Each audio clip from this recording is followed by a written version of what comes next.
rock meter.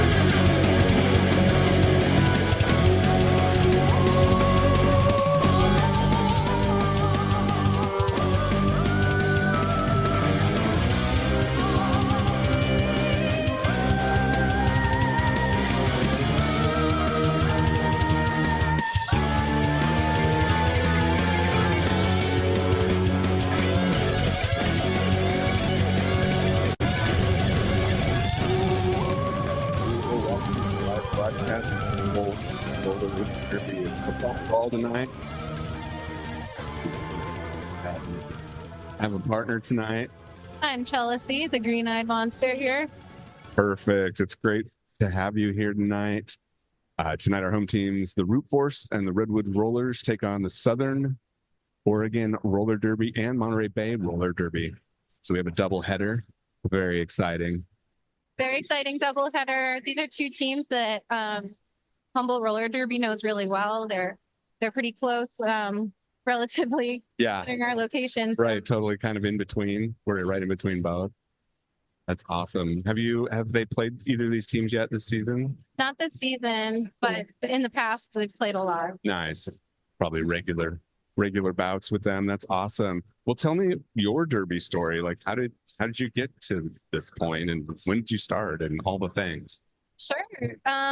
I started a million years ago. I had never skated before, never really roller skated, like a little bit at the rink when I was a kid, but my cousin kind of was into it, and she kind of forced me to come along and brought me to a training camp. But the training camp's really amazing. They teach you how to skate, how to fall, all the complications of the game. They teach you everything.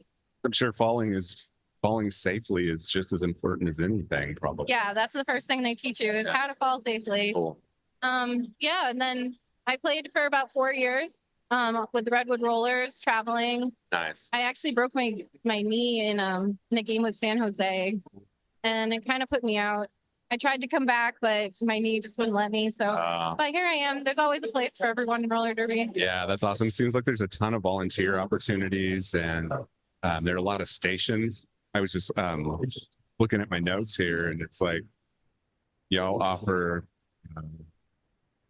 concessions, merch sales, local brews, a live band, DJ, halftime performances. It's like a full entertainment. Yeah, a little bit of everything. Tons of volunteers, everyone from chalking in the parking lots to we see people laying out the tape here on the track.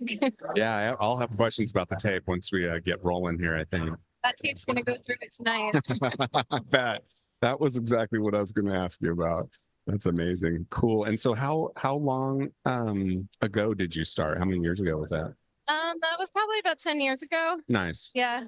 Awesome. What happened during COVID? I know like things kind of shut down for everybody. How did Humboldt Roller Derby handle that? Yeah, they shut down just like everybody else. It was tough for the team. They've come back strong now, though. They had to start training camps over again, retrain skaters, after that long off skates. Not everybody kept up with the workout routine. Yeah, totally. Their home gym. Some people did. Some people came back stronger than they were before. Yeah, they had plenty of time on their hands, that's for sure. Yeah, just like everybody else going through COVID. It was a tough time, but they've come back really strong. That's amazing. I actually work at a school, and so some of our students were on the saplings, right? Did the saplings come back? The saplings have not come back yet, unfortunately. But I know that they're still talking about it. It's in the works. Awesome. That's great because I know our students loved it. Yeah, the saplings program, for you guys who don't know, is for the kids, teenagers. I think it was 12 to 18-year-olds that they did skating. Same thing as the adult camp. They teach them how to skate, how to play. Nice. The first level, they don't do any contact. They just learn the basics of skating and the rules of roller derby. Cool. It's so empowering for girls, teenage girls, I think, especially. It was something I had said, like, I wish I had this when I was a kid. It's just an amazing, empowering. Well, the kids I saw with the roller derby gear on, who I knew were playing, they were kids who really could benefit from having that kind of empowerment and kind of getting to know their bodies and good sportsmanship and all the things. It's great. It looks like they are starting the announcements here pretty soon. Excellent. We already went over the rules. But we'll try to keep people up to date with the rules as it goes along. Yeah, I'm sure I'll have a lot of questions. Full disclosure, y'all, this is my first time announcing this, and I'm super excited to be here. I'm actually the ballpark announcer for Humboldt Crabs, and so I do some radio for them too. And I've had radio shows in the community since 1993. So I know radio, I know baseball. This is a lot faster. That'll be faster than baseball. Yeah, baseball's definitely got the zen kind of rhythm to it. This is like drinking from a fire hose, but I'm ready. Yeah, it's constant action. Once these teams get started, they're lining up now. Looks like they're going to line up for the team announcement. Cool. This is fantastic. So let's say someone asks you, like, how do you join Humboldt Roller Derby? Oh, you just go to HumboldtRollerDerby.com. Excellent. Yeah, they have 2 training camps a year.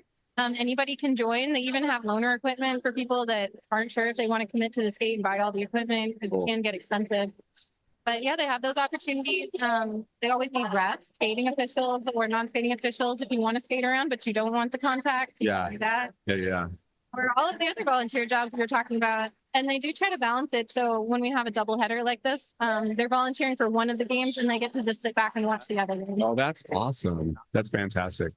It is really exciting to watch. I think the first time I came to About, it was pre-COVID, and I just really had no clue what was happening.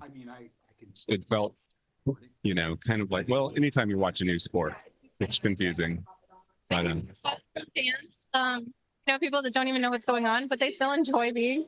Yeah, there's recording in progress. Really fun atmosphere, and the whole spirit of it is amazing. But I like it. Yeah, exactly. I'll just clap when everyone else claps. Yeah.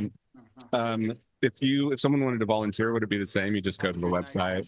HumboldtRollerDerby.com. You'll find all the links there to email and tell them what you're interested in, what your skills are, how much you want to commit to. Fun. It seems like there's like we said earlier, a lot of places to volunteer. That's for sure. Yeah. And then, okay, it's a 501c4, so that means it has a board, right? They have. I don't think it's like a board like that. They have like committees that the team members are on. Okay, cool. I don't know if it's C4 or C3. I don't have it in my notes. But it's completely volunteer run. There's nobody getting paid to do the roller derby here. Nice. Everyone from the skaters to us, well, me anyway. Everybody here is volunteered. Cool. Volunteering their hours. So it's a little like the Humboldt Crabs. They set up like a nonprofit situation, and then the people all pitch in to do all the things, basically. Yeah, and everything from the rentals and all of the setup here, this is all from donations from the community. Incredible. I love this community. Yeah, it's a really strong community for. Right, player introductions. That was Torque and Beams. Then they announced Cloverkill, number 13. I don't know if they can hear the other side. Eco Terrorist, number 20. Wrench, number 237. I love the simplicity of that one. Good one. Sassafrash, the captain, is number 30. Bjorn Wicked, number 59. It's a great one. Furious George, I do love that one. That's a great name. Furious George, that's number 427. You can hear a crowd favorite there, Daddy Longleg. Yeah, totally. Peaches and Scream.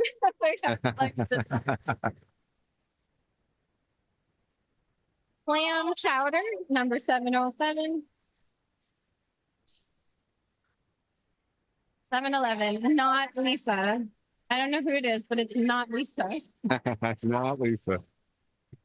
And the last one on Greek Force is Poetic Justice, number 925. Sweet. Thank you.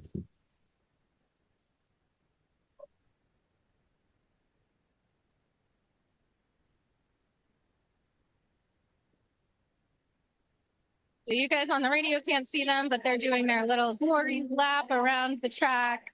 high-fiving the other team. Always really great sportsmanship amongst Humboldt roller derby too. That's the one thing I notice every time I've watched. I'm really impressed. The sportsmanship. We want our team. We want the teams that we play to come back. Yeah, totally. It's not an easy trip up here, so we try to be really welcoming. Right, exactly.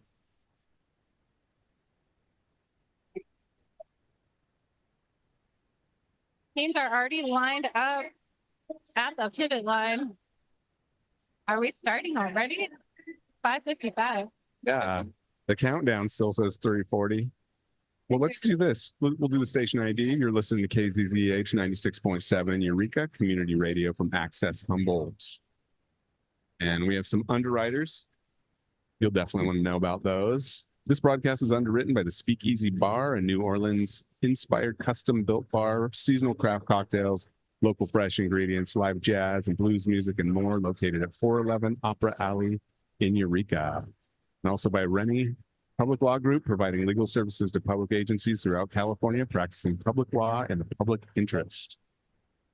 Juan Pablo Cervantes reminding you that you can conditionally register and vote at your county elections office after the 15-day voter registration deadline. The recommended date is October 29th, 2024. And finally, KZZH's broadcast of Humboldt Roller Derby is also supported by Cafe Brio on the Arcata Plaza and open every day from 8 a.m. to 3 p.m. with brunch all weekend for dine-in, patio seating, and takeout. That sounds great. Thank you for listening, everyone, and or streaming. It's awesome. I got to stream the last bout back in, when was that, April? Yeah. And it was really fun. It's so great that Access Humboldt does this, so that people who can't come to the game can still be in on the action. Yeah, it's fantastic.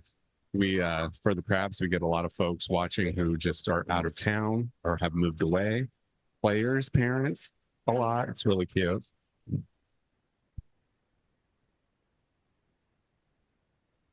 I love picturing the dad on the listening on the radio to his son's game. Yeah, totally.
And that's the band. In case you were wondering, they sound fantastic. What are they called? Those are the Dirty Derby Blowhards. Perfect name. Dirty Derby Blowhards. You may recognize some of the members from the crab grass. I definitely do. They were looking at me like, what are you doing here? It's pretty funny. Yes, it's great to have that overlap of support and to have a band just come to our local sporting events. It just makes it so much. It's so great. Yeah. And there's some crossover with the Lumberjack band too, the Marching Lumberjacks. And just, I love the music aspect. All right. Game's about to start. They're all lined up. It looks like we're starting for real. Okay.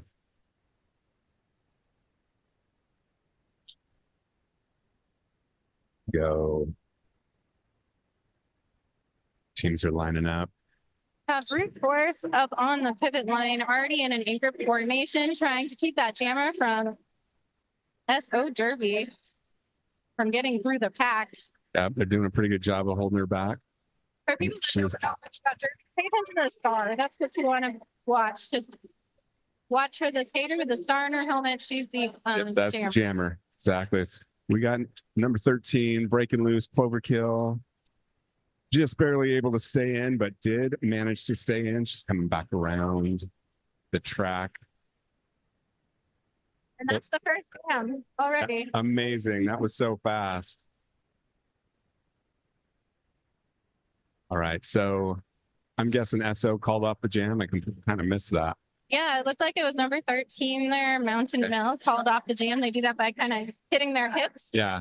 You can't see me on the radio, but you can on Access Humboldt. No, they can't. They're facing the other Oh, way. yeah. They're facing the game. No one can see the motions I'm giving to the people. Exactly. It's helping me at least. They're starting again, same anchor formation. We'll see a lot of this tonight. It's a really strong formation when they have one player facing, going backwards skating, and two that they're anchoring onto with either arm. It just gives them a lot of strength to work against that jammer. That's cool. What's that called? What's that position called? Anchor. Cool. Anchor. Sometimes they'll turn it into like a hurricane formation where they switch spots. Okay. But we haven't seen any of that just yet. And Southern Oregon Derby is really making it difficult for the Route Force jammer tonight. Yeah, they are really, really blocking her in hard. Oh. 27, Furious George. Yep. The Humboldt jammer got knocked out. The line back up. Yep, she got knocked into the inside track. She's trying again. She hasn't made it past any of those blockers so far. Yeah, Furious George. She's trying to push straight through. She is getting furious. She's kidding. Yes. It can be very defeating when you're not making any forward progress. Yeah, just hitting a wall. It looks like she may have gotten sent to the penalty bench. Uh-oh. So what kind of penalties can a jammer get caught for? There are all kinds of penalties. I think this one was a cut track when they're not allowed to step outside of the boundaries, the magical tape boundaries. Okay. It's good to know. And that's probably the most common. We also see a lot any kind of illegal hitting areas. Mm-hmm. You're only allowed to hit certain areas. Keep everybody safe. Yeah, totally. Mainly hips and or the main action zone, hips and forearms. Can't use any elbows. Can't kick anyone or punch anyone. Looks like both jammers were out, so in comes Furious George. Furious George back in from the penalty box. That is a nice rule that they have. They cut the time in the penalty box down if both of the jammers are in because there's not much of a game going on. There's not much getting done if there's no jammers. That was a nice addition to the rules there. Yeah, totally. Everyone lining up again. All right, everyone's lining up. Oh, we're seeing Kate's of Hell this time. Yeah, we've got a new jammer.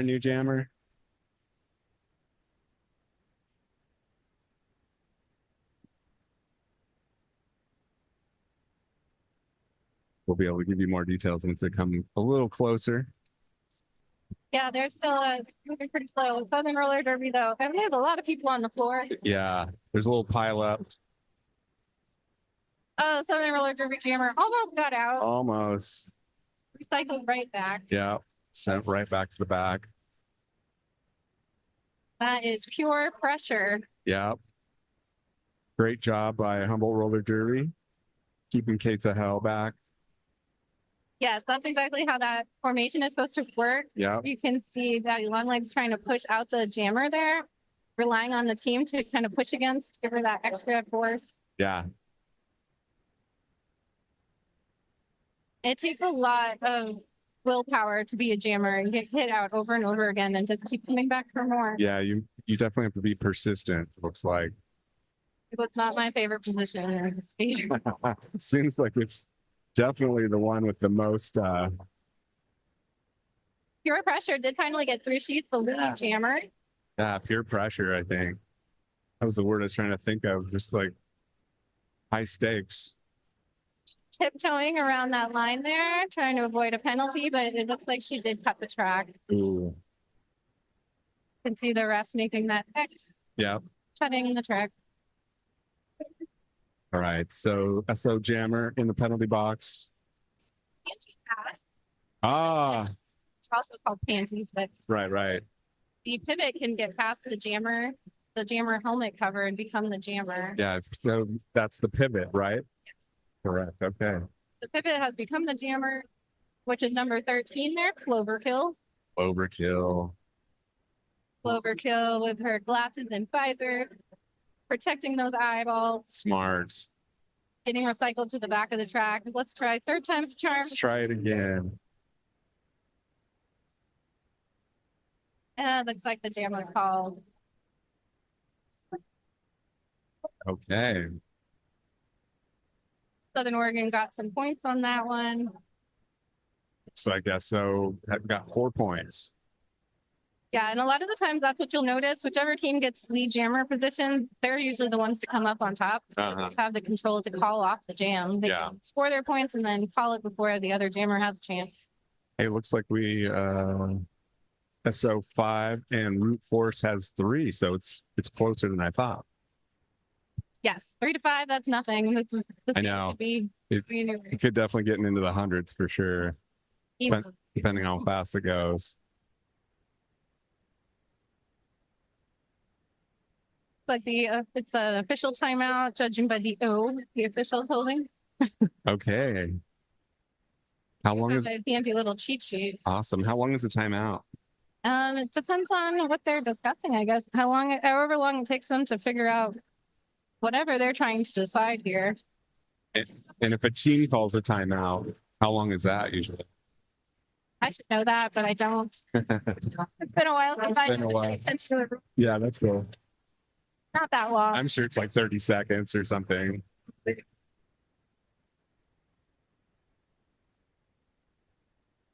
All right, they look like they're getting ready back for action. All right, everyone's back. We have Torque and Jean right up front in that backward position with her lime green shorts on today. Southern Derby, some of them Oregon trying.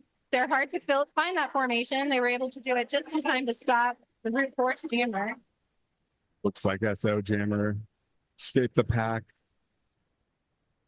Coming back around. SO has that lead jammer position once again, right where they want it. Yep. SO in white, in case you're watching and wondering. We got Root Force in black and red. And we had Eco going to the penalty bench. Oh, you can hear the crowd. I think that means our jammer got out. Oh. She was quickly kicked out of bounds and had to go back to the back of the pack once again.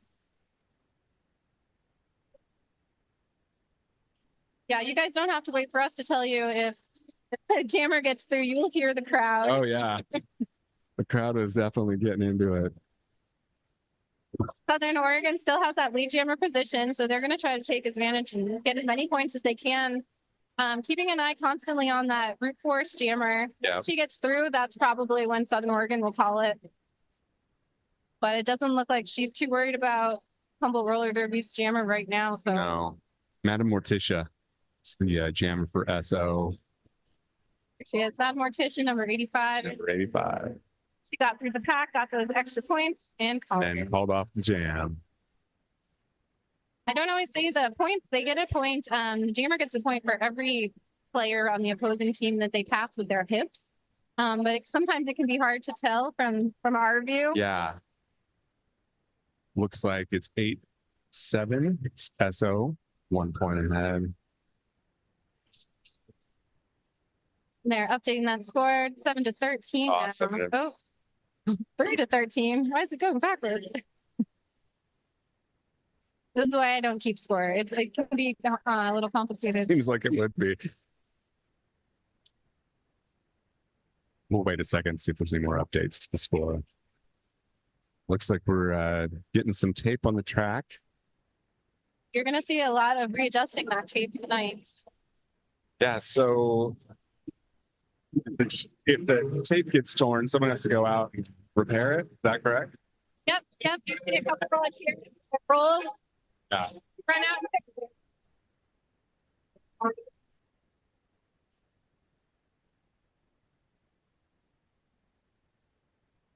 Okay, teams are lining up again.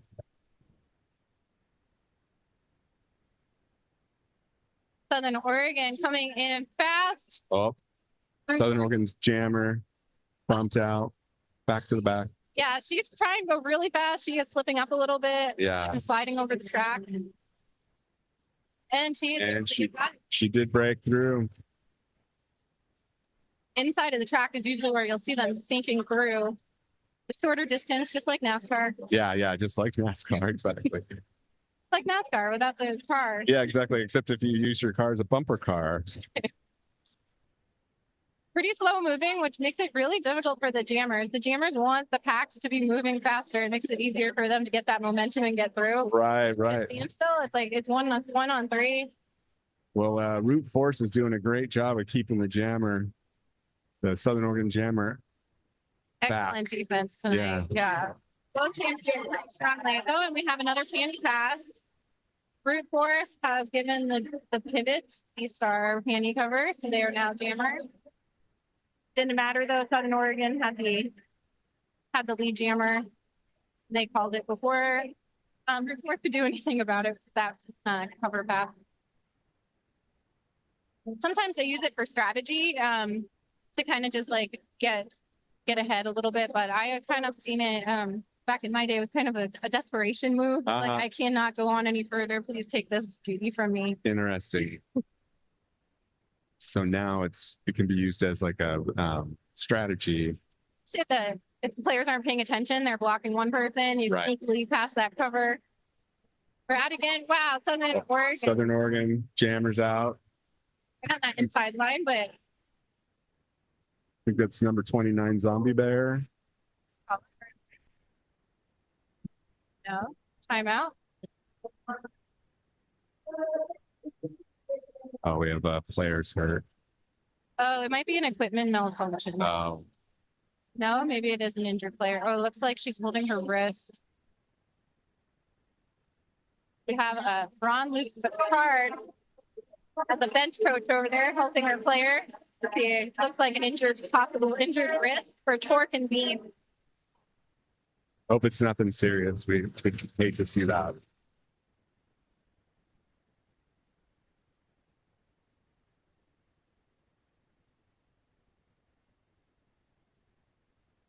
Looks like Cloverkill's in as jammer. Nope, I'm wrong. Who's our jammer? I cannot see the jammer yet. Me neither. They are coming closer. It's still a slow moving pack. Oh, we have some. Got a little pile up on the track. Players falling. That was loud. You could hear that. Yeah. Southern Oregon jammer almost through. She's really pushing hard. She did it, number 28. Maybe it's 29. Is that Zombie Bear?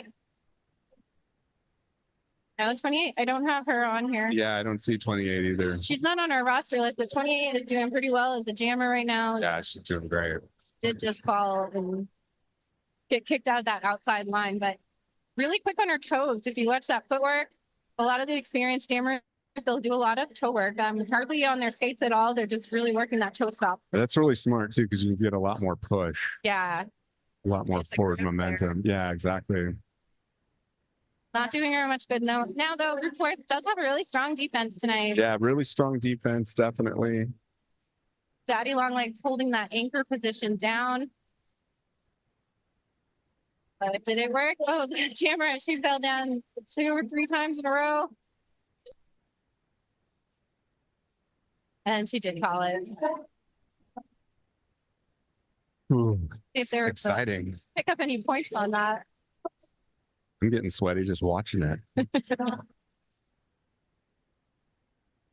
Yeah, it's a lot of work, and some of these skaters play in both games. I haven't checked the roster that closely yet. That's impressive. Yeah, it looks like we do have some who are coming back. Yeah. Game 2. Double header. It's a long night just watching. Yep, exactly. All right, we got Slam Chowder in there on defense. Southern Oregon. I think their jammers just look a little taller. They're easier to pick out from back there. Yep. Peaches and Screams in for the Root Force.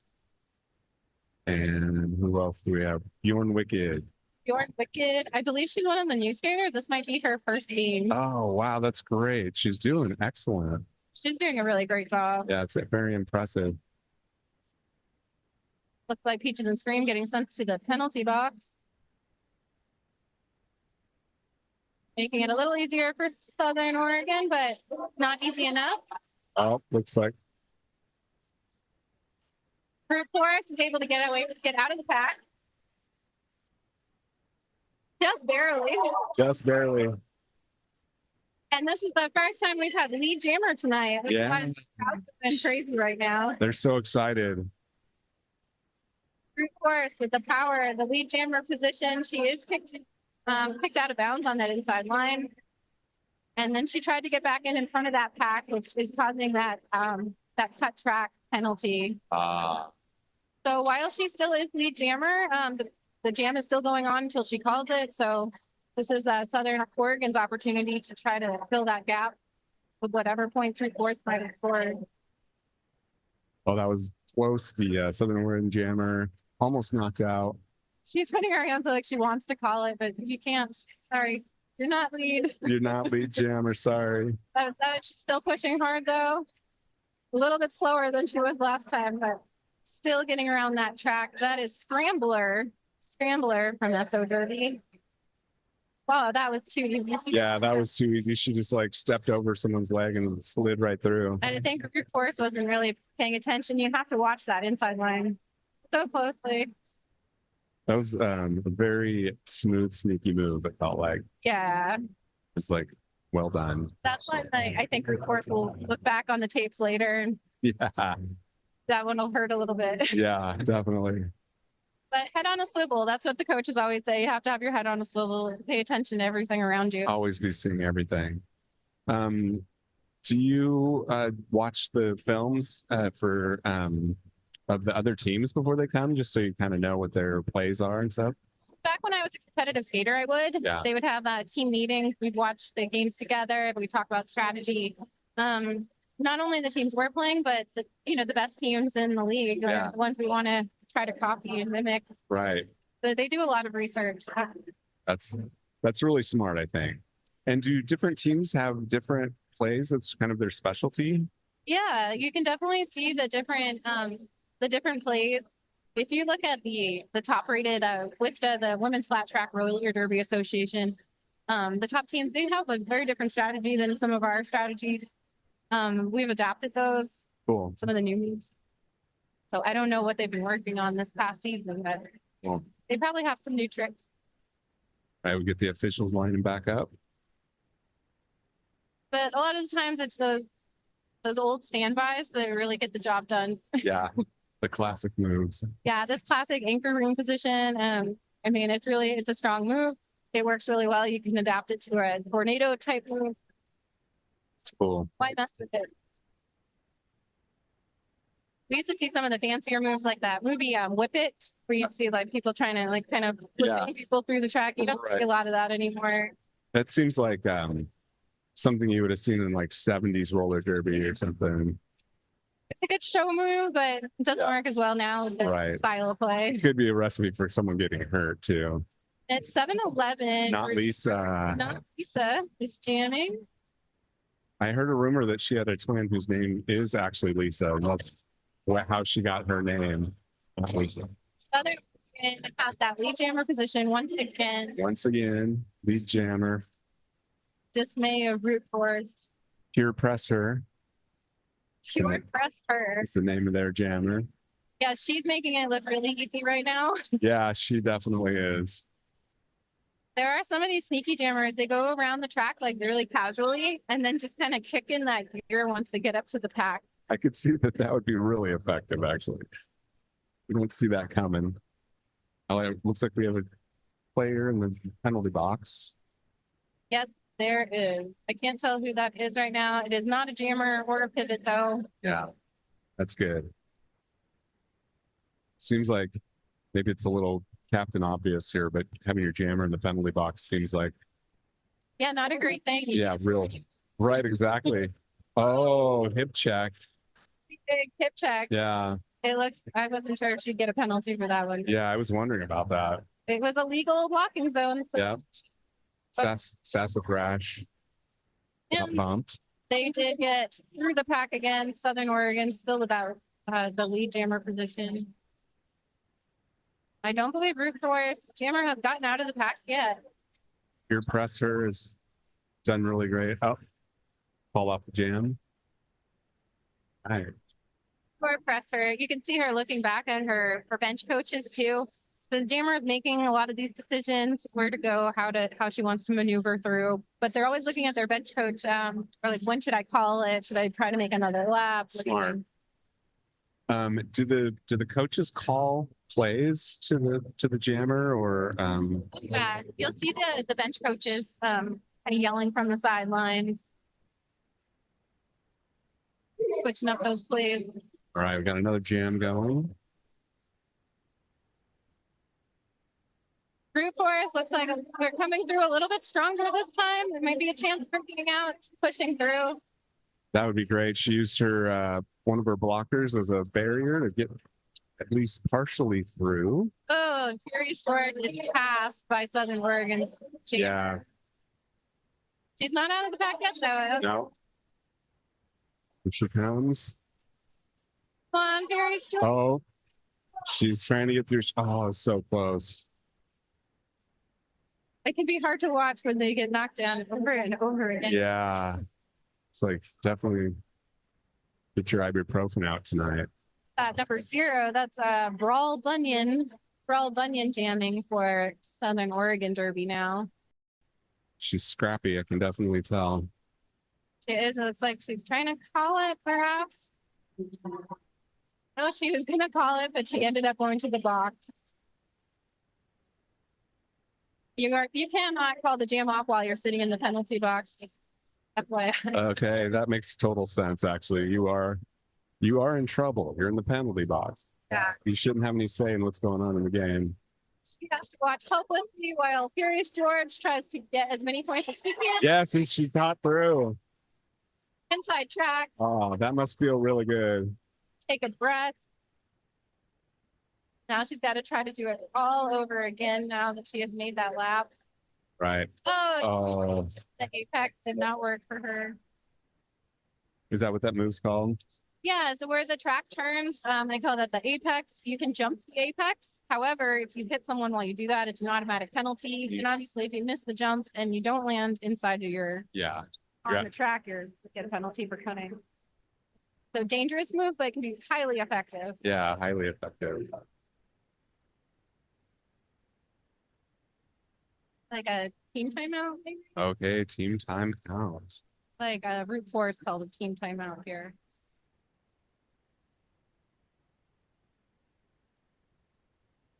Okay, we got a score for you. SO Derby 35, Root Force 6. There's plenty of time left. Plenty of time left in the game, but yeah, it's not looking good right now for Root Force. No, but this is a Southern Oregon Derby. We play this team a lot, someone we're comfortable with. And we do have some new skaters coming out. So this could be a good opportunity for them to practice their skills, and they don't have to take the game quite as seriously as they do like our ranked teams. Once we see the Redwood Rollers playing, I think that we'll see a little bit more aggression. Yeah, for sure. You know, it's pretty interesting. I mean, we're a small rural area and we have what, 4 teams? That's totally incredible that we could maintain 4 teams here of all places. Yeah, it's always surprising to me too how many people will come out that want to do this crazy sport. But they do. So they have the North Jetty Betties, the Widowmakers. Those are the 2 home teams that play each other. Okay. And then we have Root Force and the Redwood Rollers that you'll hear us talking about all night tonight. Those are our traveling and competitive teams. Cool. All right, got the packs lining back up. Daddy Longlegs is in that position that they've been in all night, kind of at that lead anchor position. Yep. As one of the more experienced skaters, it's a good position to tell other people like where to go. Looks like that. So Jammer's gotten through. Madam Morticia. She's good. She's slippery. A few points. Yeah, for sure. And we do have the Root Force coming in. Their jammer trying to get through unsuccessfully. Southern Oregon pivot 666 has gone to the penalty box. So Poetic Justice is our jammer. It's bumped out. That's the reset. Poetic Justice, and she's looking at the refs, doesn't know what to do. She's going to the box. Like, why are you keep whistling at me? Surely you're not talking to me. Right to the penalty box. Yeah. Madam Morticia, this is exactly where the position she wants to be in. Yeah. Solo jammer. Solo jammer. Coming around. She's down a couple blockers though. She's only got 2 on the track right now to help her out instead of the normal 4 blockers. Didn't seem to bother her though. She was able to sneak through on the inside line. Yeah, she had no problem with that. Is there a name for when you have a player out in the penalty box? I think you just down a player. Okay. It's like, I was thinking about hockey. It's like called a power something. I can't remember. What. They're your power jam. Yeah, power jam. Yeah. Like when you have most of the other team is in the box. Okay. That's a really nice thing to have in there. Yeah, no kidding. Let's hope for one of those. Madam Morticia. Madam Morticia's just killing it tonight. Looking around, Yeah. checking in with the ref. She's got great skills for sure. You can tell these jammers, they take their time and plan their move. Yeah, they definitely do. And they have this really interesting way of kind of sauntering around the track and then turning on the power when they coming up to the blockers. Yeah, pushing that nitro button on there. Yeah, exactly. There's that jam. The score is right now 6-47. Southern Oregon with quite a lead. 8:43 left to play in the half. Right, lining back up. We got SO in the front, Root Force in the back. And Southern Oregon gets their jammer out again. That's number 530. 5:30. We do not have her name on her. Don't Power have her wheel. name. The Root Force, actually, their pack kind of fell apart. They were able to get it back together. Like Rex Flair is her name. Okay. Our jammer, number 38. Number 38. We have her on our. I don't see it. Someone needs to update these rosters. Yeah. That's okay. I want to see her get through. So jammer trying to make another pass, She is. which she was successful in doing. Went right through the middle there. Yeah. Yeah, they're really good at that. They find that hole and they just are Find the able hole, to take it. slip right through, exactly. All right, looks like Root Force jammer taken off, but SO called off the jam. That was Eco Terrorist. She was in as a pivot. She got past that jammer panty again. I missed that. Cool. Of course, the jammer wasn't successful. Tried to pass it and just wasn't enough time. Didn't Yeah. do it fast enough. So that now I can see how that can be used as a strategy to hopefully get someone else through. You're just hitting a wall the whole time. Yeah. And then sometimes they will target you, you know. The jammer, they're all after you. Yeah, totally. If you can be sneaky enough to get that helmet cover passed on, then you're good. Wow, That was so fast. fast. SO jammer is out again. She just ran like it was nothing. Yeah, she just ran past everybody. Here she comes for her second pass. It really quickly, but Daddy Longleg's able to keep her from going through that inside line. She got some help from one of her blockers, and she is in lead jammer position again. Common occurrence for Southern Oregon Derby tonight. Yeah, Southern Oregon's just so effective at this. Rambo Rhino, is that her name? I think so.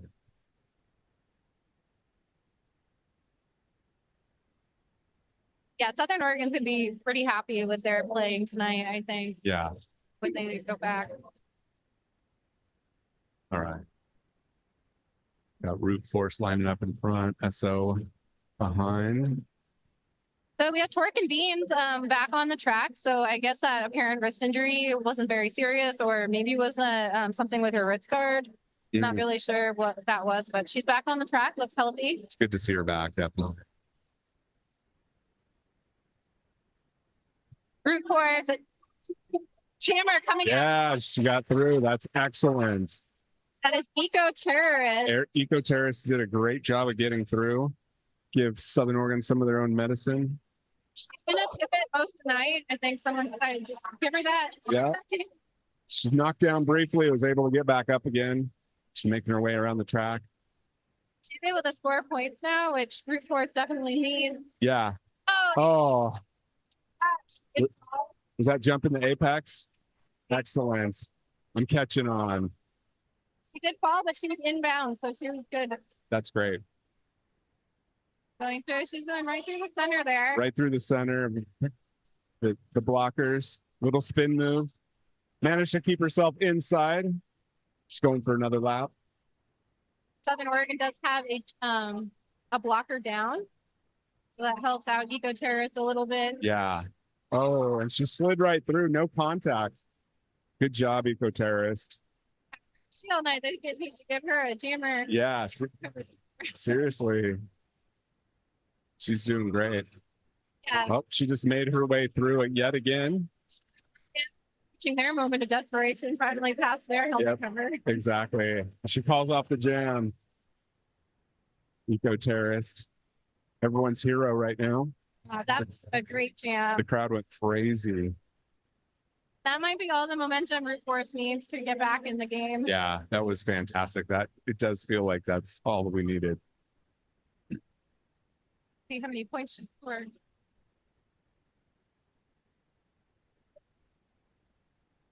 Everybody lined up again. You guys can see this is really fast moving. And in Brute Force, jammer number 13. Cloverkill. Cloverkill's in. Great. Cloverkill. So close. Yep. Breaks through the pack. She's making a lap. Cloverkill really smart, spreading that pack thin, trying to separate the blockers. All the blockers have to stay within what they call the pack, within a certain amount of distance from each other. Okay, that's good to know. Looks like Peer Presser got through. A name we've been hearing a lot tonight. She's been doing a great job jamming for Southern Oregon. Yep. And Brute Force calls off the jam. Got a few points on the board, 64-29. 250 left to play in the sky.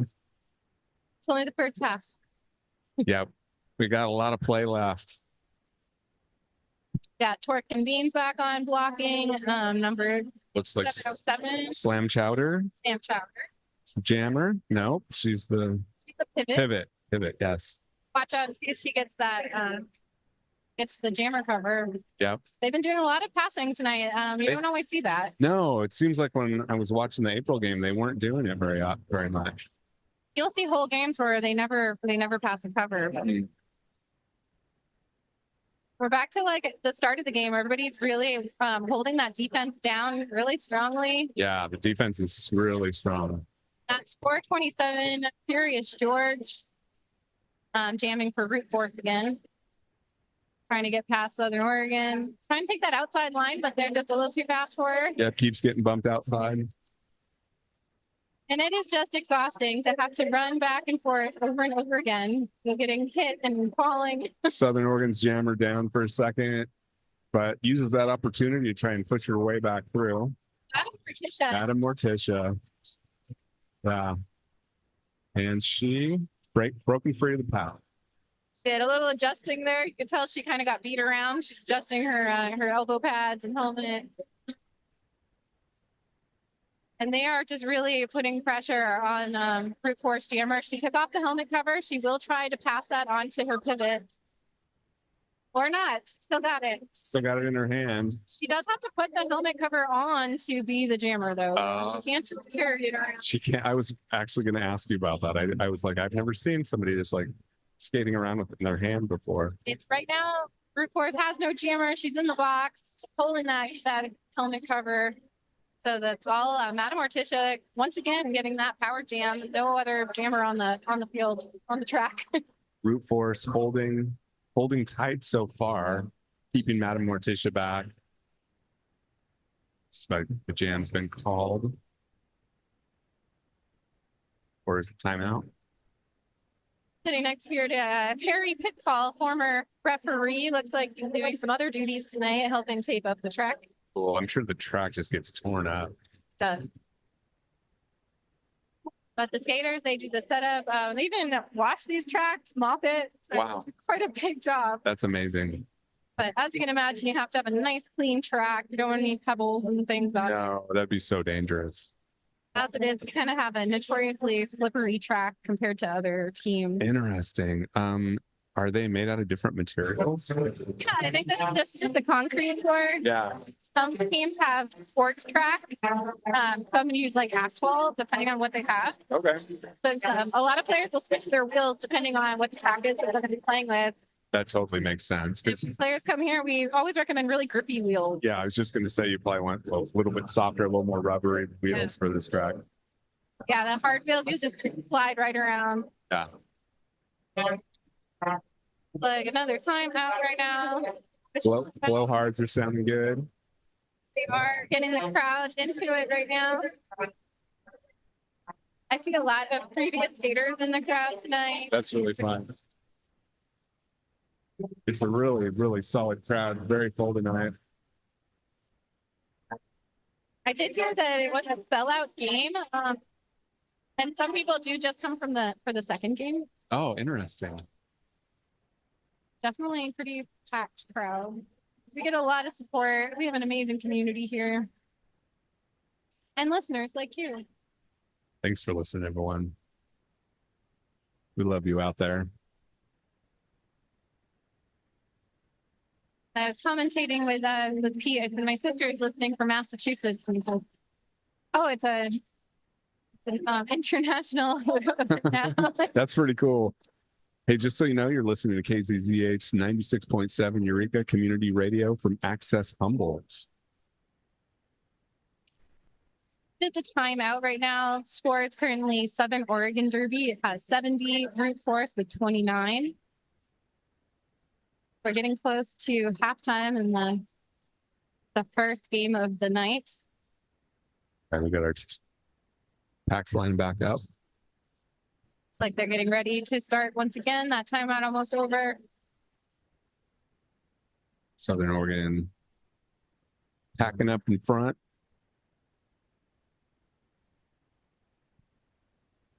Some teams really like to be up ahead. Some like to be closer to that start line. It's kind of a personal preference. I was wondering about that, actually. Once it starts, it doesn't really matter, I think. Yeah. But you'll see teams running up to try to get that line, the higher line there. So they're a little bit ahead. There's the whistle. Jam is on. We got number 13, Cloverkill. As Jammer trying to push her way through the pack. Like, she is successful on the outside line. Oh. She did get knocked down. However, it was an illegal block. Ah. She did fall, but the ref said keep going because that was an illegal block from Southern Derby blockers. Tried to jump that. Access again. Bumped it out. Apex jump. Yeah, the apex. She called it. Furious George did get a couple of points here. And the pivot for Southern Oregon and one of their blockers are both in the penalty box. So the next jam, they will start down two blockers down, a little bit of advantage for Brute Force.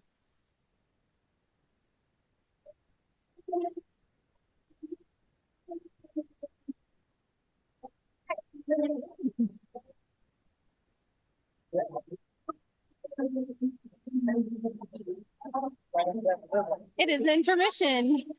All right. We are at intermission. Thank you for listening. We got SO Derby at 78, Brute Force at 29. And it looks like overall, if you were to give it a summary, it's just Southern Oregon has really strong defense and really slick jammers so far. And, I don't know, it seems like, well, Brute Force, really strong defense. struggling a little in the jamming, I think. Jammers are struggling for sure. Didn't see a lot of our jammers get through. Not a whole lot of lead jams tonight. I think it's only once or twice we had the lead jam position, and that reflects on the scoreboard. But it's only the first game. It's only the first half. Anything can happen in roller derby. Yeah, anything can happen.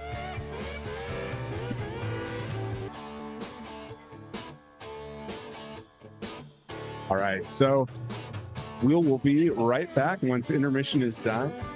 Stick around for more Humboldt roller derby. We've got the second half coming.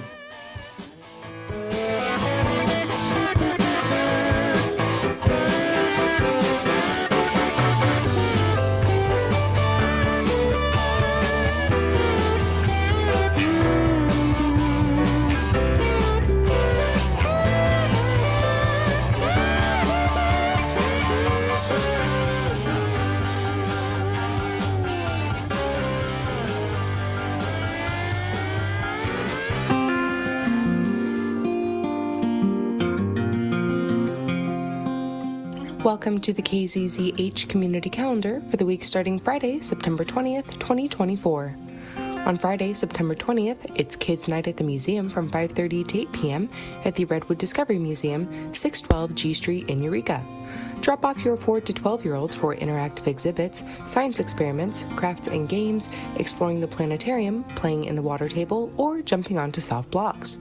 Get more information about pricing by emailing info@discovery-museum.org or by calling 707-443-9694.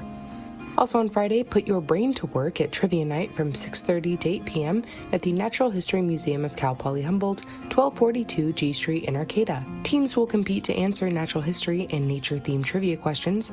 Teams with the most correct answers throughout the night will be awarded prizes. Find out more about the modest admission price by emailing natmus@humboldt.edu or by calling 707-826-4480. On Saturday, September 21st, there will be a gathering with Ann Lindsay of Life Plan Humboldt from 1 to 2 p.m. at the Fortuna Senior Resource Center, 3811 Ronerville Road. The board president of Life Plan Humboldt discusses the new not-for-profit senior community, offering independent living cottages and apartments, assisted living and memory care for seniors, plus 50 affordable senior apartments on 14.5 acres in the McKinleyville Town Center. Email outreach@lifeplanhumboldt.org or call 707-726-9203. Also on Saturday, it rhymes with Among Us. It's the Humboldt County Fungi Fest from 4 to 10 p.m. at Culture Shroom Shop, 774 9th Street in Arcata. Local mycological societies, presentations, interactive identification tables, and workshops led by local knowledgeable experts. Mushroom-based food and drinks prepared by local artisans and restaurants. Email aixa, A-I-X-A, @myceliummatters.com or call 915-873-2219 for more information. Finally, on Saturday, you won't want to miss the return of the Humboldt Roller Derby starting at 6 p.m. at Redwood Acres Fairgrounds, 3750 Hare Street in Eureka. This Saturday, it's the Fall Brawl, HRD versus Southern Oregon Derby and Monterey Bay Roller Derby. Doors at 5 p.m. Tickets are available at the door or in advance at HumboldtRollerDerby.com. And if you can't make it out to Redwood Acres, Access Humboldt has got you covered. You can listen live on KZZH 96.7 or audio stream it at kzzh.accesshumboldt.net. Or you can even watch a live video stream at Access Humboldt's YouTube page. On Sunday, September 22nd, check out American Art Song and Mexican Canciones from 3 to 4 p.m. at the Lutheran Church of Arcata, 151 East 16th Street. This is a concert and conversation featuring songs from the American Songbook as well as Mexican Canciones, presented by the Eureka Chamber Music Series. Find out more about general and student admission prices by emailing admin@eurekachambermusic.org or by calling 707-273-6975. Also on Sunday, it's the Blue Lake Sunday Social from 12 to 4 p.m. at the Lager Bar, 510 Railroad Avenue in Blue Lake. The Blue Lake Block Parties team presents food and artisan vendors, music, sunshine, farm stands, and more every Sunday in September. Email bluelakeblockparties@gmail.com or go to the Lager Bar's Facebook page for more information. On Monday, September 23rd, check out the Chris Rogers Meet and Greet starting at 1 p.m. at the Sanctuary, 1301 J Street in Arcata. The Humboldt chapters of Healthcare for All and California and Physicians for a National Health Program are hosting an in-person meet and greet with California District 2 Assembly candidate Chris Rogers. Refreshments will be served. Find out more at sanctuaryarcata.org. On Tuesday, September 24th, come to the 40th Annual North Coast College and Career Expo from 5:30 to 8 p.m. on the CR campus located at 7351 Tompkins Hill Road in Eureka. The College and Career Expo is designed for 9th through 12th grade students and parents who want to learn more about preparing for and applying to colleges, universities, trade schools, and how to pay for higher education. Come early and pick up a program, have some dinner, and plan your evening. Contact Cindy Porter, Higher Education Pathways Manager at 707-445-7020 or at cporter@hcoe.org for more information. On Wednesday, September 25th, join the Clark Museum for Pioneering Asian American Stars from the Golden Age of Hollywood at the Humboldt County Library in Eureka. There will be a free screening of Phantom of Chinatown and Daughter of Shanghai, rare films starring Asian American actors. The event runs from 5:30 to 8 p.m., with doors opening at 5. This screening is a part of Chinese Pioneers, Power and Politics in Exclusion-Era Photographs exhibit at the Clark Museum. The exhibit runs through December 29th, 2024. Visit calhum.org to find out more.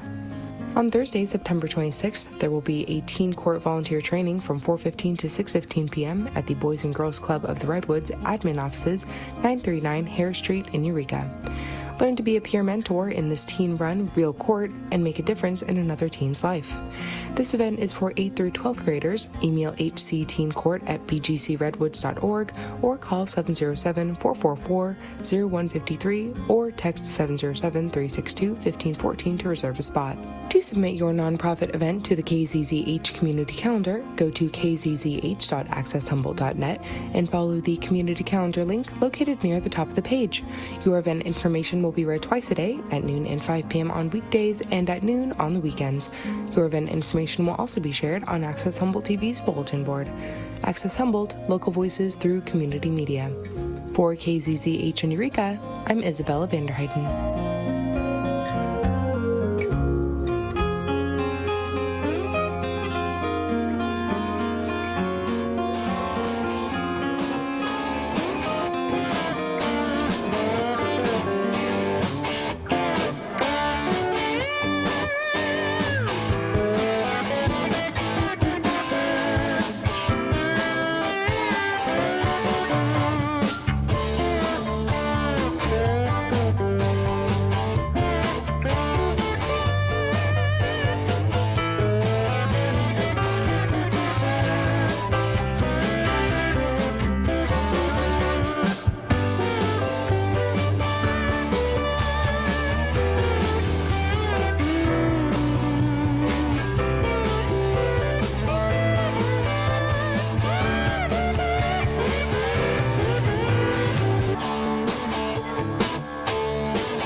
Got about 4 minutes, 40 seconds.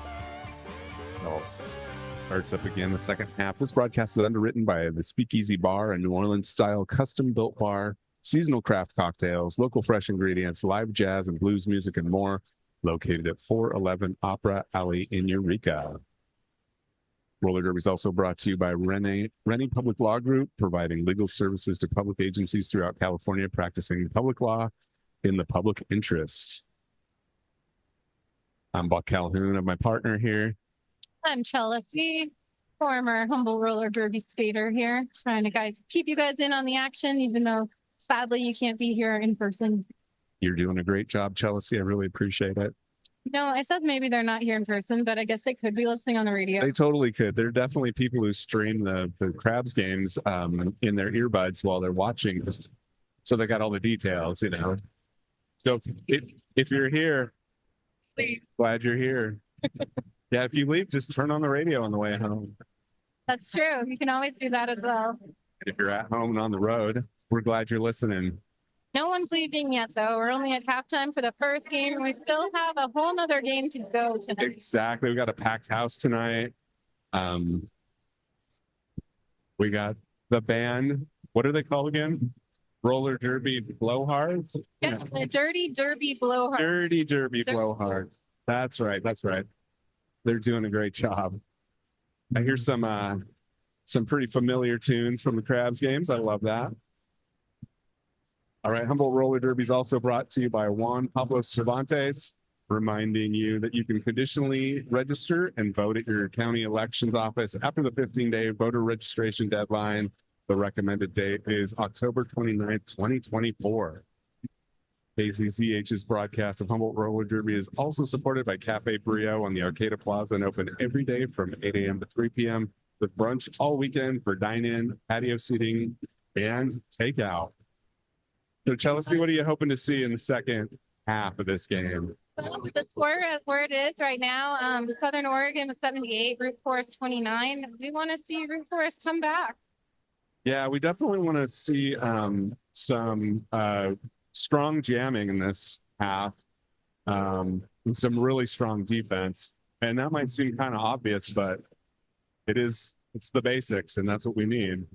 It all goes back down to the basics, but you know, the skaters are trying. We have some new skaters, brand new. This is their very first game tonight. So gotta give them a break, let them get the nerves out. It can be a lot when you see all the lights. It's a lot different than practice in here. Oh, yeah. In practice, there's nobody else. There's none of the stadiums, the lights. Yeah, a lot less pressure, a lot less people looking at you. And I'm imagining you are skating during practice against people you know, so that's got to be a factor too. Absolutely. Know exactly who you're playing against. It makes all the difference. These guys they're going in blind. But this team is one of our more familiar teams, though. The Southern Oregon Roller Derby, we play them quite a lot. Their coach actually used to be a former player of ours, Ragin' Reg. Oh, that's awesome. Before she hurt her knee and actually had a knee replacement surgery and now coaches for Southern Oregon. Well, that's impressive that she still can remain in the Derby mix as a coach. Absolutely. I think it's amazing that she can have a knee replacement and still walk around in knee-high red stiletto boots. Yeah, I couldn't do that. My knees are fine. That's impressive. Wow. So she has recovered, however, not well enough to actually skate again. Yeah, I think what I would describe her as the kids would say, she's got Riz. She's got Riz. That's for sure. She stood out when I walked in. I was like, okay, that's somebody who she means something out here. I'll have to call her Ragin' Rez the Rizzler. My 15-year-old, if she's listening, she's cringing right now. I'm not supposed to use the new kids slang, you know. Oh yeah, my kids hate it when I do that. Yeah, the response is usually like just a deadpan, no, dad. I just usually get an eye roll, yeah, or something. Right, exactly. All right, looks like we are starting now. Intermission is over. Teams are lining up. They are refreshed. They've had their intermission meetings, getting hyped up with the speech from their coaches. We got the refs out, getting their helmets on solid. I remember playing, and I go into intermission. I wouldn't even know what the score was, and I'd ask my coaches, "What was the score?" And she goes, "It's 0-0." And I was like, "Really?" She's like, "No, but you just play like it's 0-0." Yeah, exactly. See, that's good. It's probably good not to know, because that way you're not getting down on yourself and or getting too comfortable. Yeah. Yeah, it can really affect how you play if you're staring at the scoreboard. Plus, there's a lot of other places that need your attention. Yeah. Keep that head on a swivel. Head on a swivel. You have to be Exactly. communicating with your teammates, looking at the refs, checking out the bench coaches, Yeah. watching that time clock, all of those things. If you have players in the penalty box, which now intermission coming back, we do have 3 players in the penalty box. It looks like 1 of the Root Force and 2 for Southern Oregon Derby, all blockers. A slight advantage for Root Force coming into the second half. Yeah, we'll take it. Any advantage right now is good. Anything we can get. 29-78 though, that's really not that big of a gap. That can end in just a quick jam, really. Yeah. So we'll see what they do. Hopefully they come back now. The crowd certainly wants them to. The crowd certainly wants them to. The crowd is eager. They're just eager to cheer. You ever have to see the crowd and they just want to cheer for something? They're just like, give us anything. Yep, exactly. We love that. Yeah. Okay.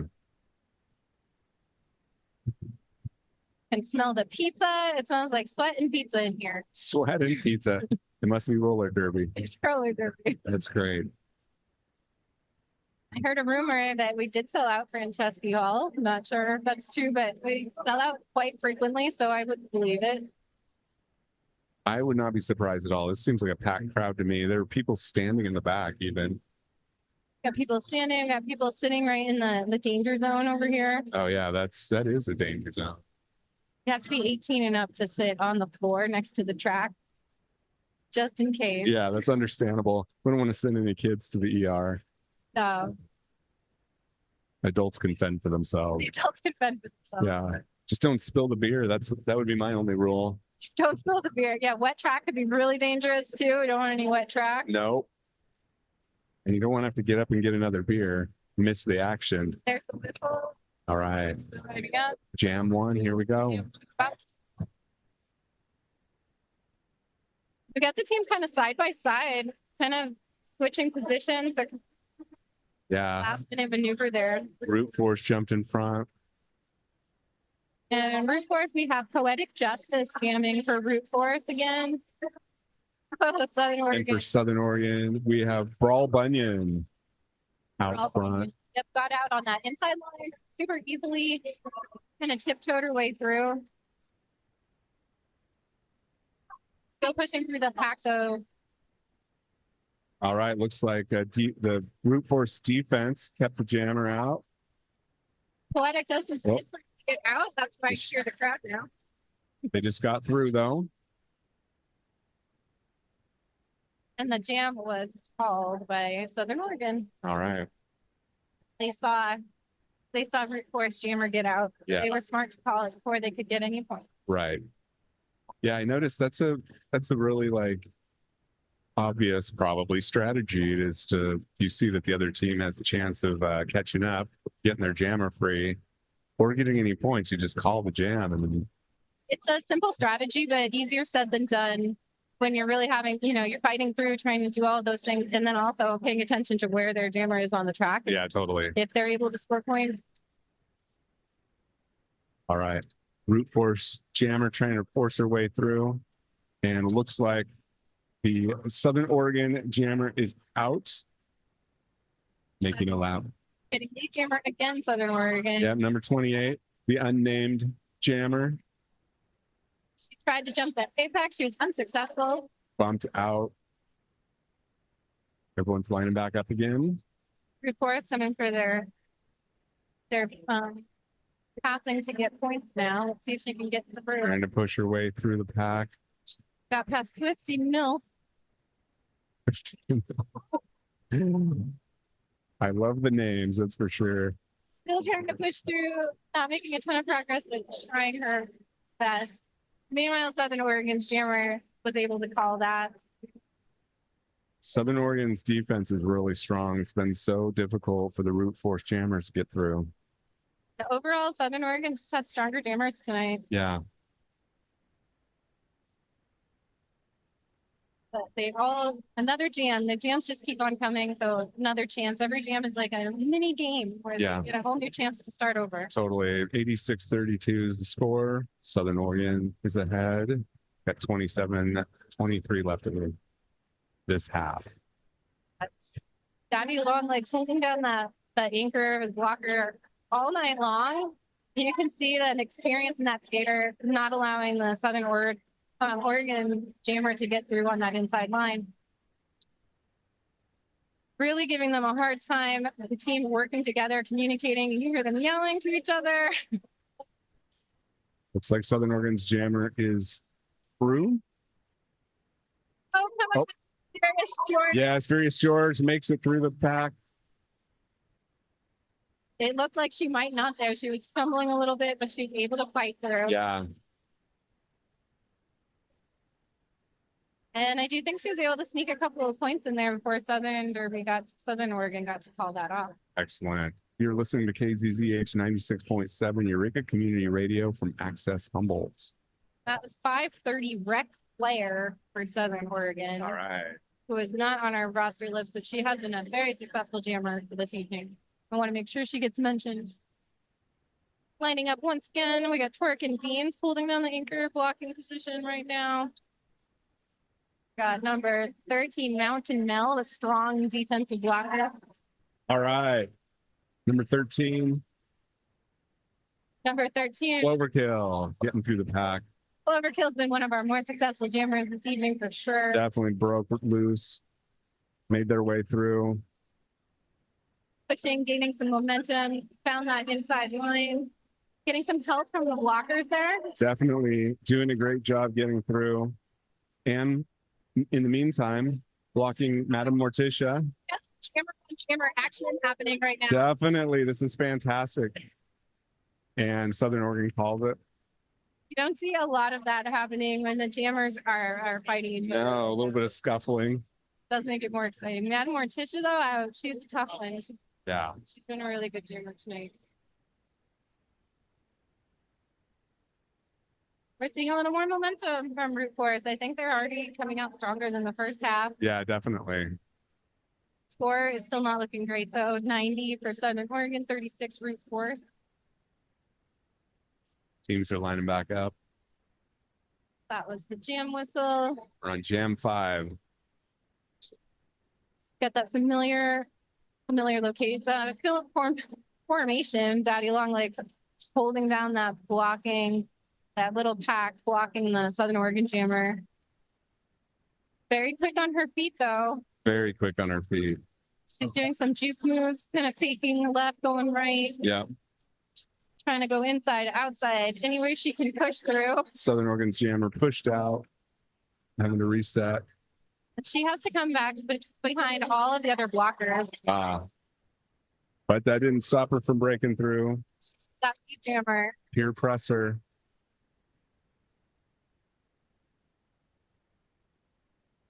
Oh, Latina Turner. She was not on our original. Oh, no, she wasn't. However, she was jammer. She has taken off that panty cover and she's trying desperately to pass it to her pivot. Trying to pass it to her pivot. She gets it to her. Successful pass and she's out. Yeah. Pivot does not become the jammer until she gets that cover on, and she has. She did it. Got the cover on. Here she comes. It was a successful pass, but you could see number 999 there for Southern Oregon. She had her eye on her the whole time. Yeah, definitely. She got up to the pack, she called it. Yeah. Keeping Root Force from making any progress. 36 to 94 right now in the second half. Got Torque and Beans back up on the blocking. Nice to see Torque and Beans back. Yes, there's always a lot of injuries in roller derby, but we try to be safe. We want to keep our skaters safe. Yeah, for sure. The defense is Root Force defense doing a pretty good job of keeping the Southern Oregon jammer from making too much progress. And she broke free. Number 28 for Number 28, yeah. She's been really strong at making it super difficult for this defense to hold her back. Yeah, poetic justice trying to make. She's going against 4 blockers right now. Yeah, 4 blockers is definitely a challenge here. She's still pushing them all forward, though, still making forward movement, forward progress. That's pretty impressive. Does stand still for a second there, but yeah, she's pretty wiry, running back and forth, inside line, outside line, just trying to find any little hole. Meanwhile, Route Force defense is trying to hold back the Southern Oregon jammer. She gets pushed out the inside of the track. Very slow derby right now. The jammers are hating this. This is making their job super difficult. So difficult. Looks like Southern Oregon broke free. snuck by on that inside line, and she is lead jammer. Wow, it took that long to get lead jammer this time. Just like a wall. Both jammers are struggling to get through it. The Route Force jammer. She's still. Oh, there we go. They did do another. They did another panty pass. All right. So this is 707 Slam Chowder. Slam Chowder. Let's see if she can slam her way through the pack, pick up some points. Crowd's loving it. Oh, DJ playing some No Doubt in the background. all right. Push her way through. Chowder making her way through pretty easily. Going around the track.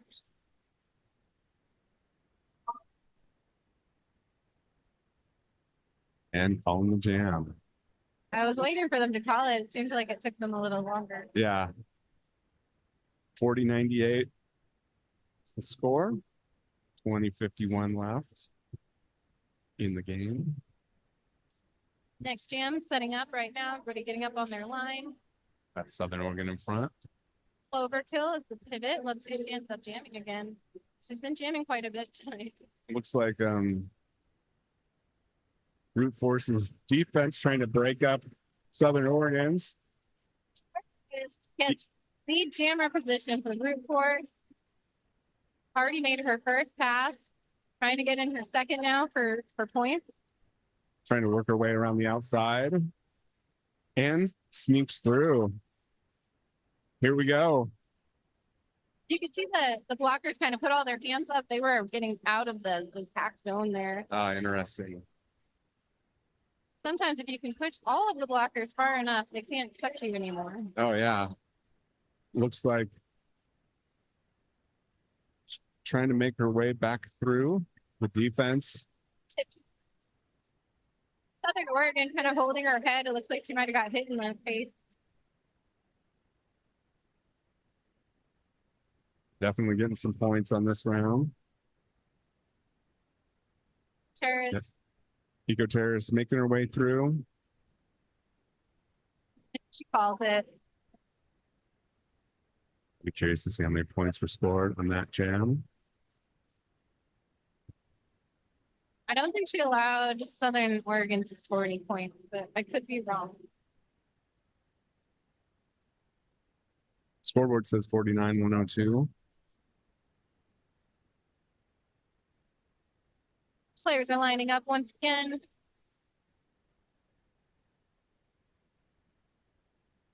Torque Bean, been a really strong blocker this evening. Done a great job. The Route Force jammer trying to push their way through the pack. Southern Oregon jammers trying both sides and sneaks around the inside. Southern Oregon, their blockers did a great job playing defense and offense at the same time, not only holding back the Route Force jammer, but also helping their jammer find that hole on the inside line. Yep. Able to push her around into the inside and through. And it was a very smooth move on her way through. She's coming back around for another lap. This is number 530 for Southern Oregon. Lead jammer right now. Scoring points for Southern Oregon, pushing her way through the pack, and she's able to do it again. Humboldt holding her back for just a few seconds. And then she called the jam Did call the after jam. she got through. Well, she saw Route Force. She saw their jammer getting the almost making it through the pack. So smart call. Yeah. Tough for us, but Tough for us. smart. You will see jammers kind of just playing it out. The jam can't go up to 2 minutes long. We haven't seen any complete full 2-minute jams. No, tonight. They've all no. been called off. They've all been really fast. 110-49. There they go again. Pretty slow moving pack that that Morticia. Yeah, Madam Morticia's back. Oh, Here's about her. Furious George Furious George just got out. breaks through. Humboldt roller derby has the lead jammer position again tonight. Thank you to Furious George. Furious George trying to make her way through the blockers for Southern Oregon. Furious George is one of our more petite skaters, and going against this Southern Oregon team, you can really see her struggling. Yeah, she's pushing right, pushing left, trying to find a hole, and then she calls the jam. There can be a size advantage as a jammer being smaller to get through those holes. You can be a little bit more wiry and fast. Mm-hmm. However, there are some jammers that are more sizable, and they kind of just plow their way right through it. So just learning your body and what your skills are, going around that, I think is really powerful too. There's a place for all body types in the roller derby. Yeah, that's one of the reasons I love it. Like just strength, agility, like smart strategy. Athleticism in many of its forms and what that can look like. Yeah. Lots of body types. Yes. It's awesome. It's healthy. It's great to see. Looks like, of course, he's gonna get that lead jammer again. Makes her way through. Southern Oregon jammer struggling with the root force defense. This is the first time we've seen bridging tonight, where they will kind of like create like a line with their bodies, trying to get to that jammer without getting outside of the pack. I was wondering, that seemed like a really cool strategy. Yeah, they call it being a bridge, which feels like you're doing nothing, but it's really important so your team doesn't get a penalty. Yeah. Southern Oregon jammer is out of the pack. Let's see if brute force will call it. Looks like, yep. You kind of expect it now once that jammer gets out. Right, yeah. We don't want any points being scored. It's kind of surprising if they don't, but if they feel strong enough, they're like, hey, we'll let them get 4 points if I can go around and get 20. Yeah, totally. Yeah, exactly. If you just look like root force jammer is kind of just stuck. So yeah, stuck. 110 to 55, 14:45 left in the game. Teams are lined up.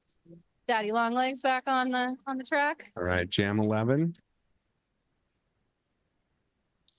Got Southern Oregon out ahead. They do get lead jammer. Lead jammer is out. Swinging back around the track. I don't even see Humboldt roller. No. Yeah, I think she took her helmet cover off. She did. She's trying to. Oh, she's trying to pass it, and she's just getting blocked. I think this is one of those moments of desperation of the passing. Not just fun strategy. I think she really needs the help. That looks like the jammer for Southern Oregon made it back through the pack, swinging back around. So since brute force hasn't gotten out of the pack yet, Southern Oregon's not concerned about calling it. Brute force can't score any points until they get through the pack that first time. Still trying to hand off the panty, it looks like, too. I called it. I'm surprised Southern Oregon called it instead of trying to just wait it out. Yeah. I mean, in that jam, they had quite a bit of success getting through and back around again. So it seems like they could have pushed it a little, especially with a lead. Yeah. 120 to 55. Okay, this jammer's starting to get a little more tired. Yeah. All right, we got Slam Chowder back in. Southern Oregon's jammer, they come out really fast and hot, like wasting no time. No time at all. Oh, and a great move. For 38, Latina Turner. Root force. Jammer breaking through. She's one of the more experienced skaters. You can tell even her skating style, the more experienced skaters, they just skate lower. They skate more stable, more intentional with their movements. It does seem like that. But Southern Oregon not making it easy for her. No, she hit a wall. She's trying to tiptoe through. Yep, trying to push the whole pack. Oh, broke through. Yeah. That's excellent. making her way around the track.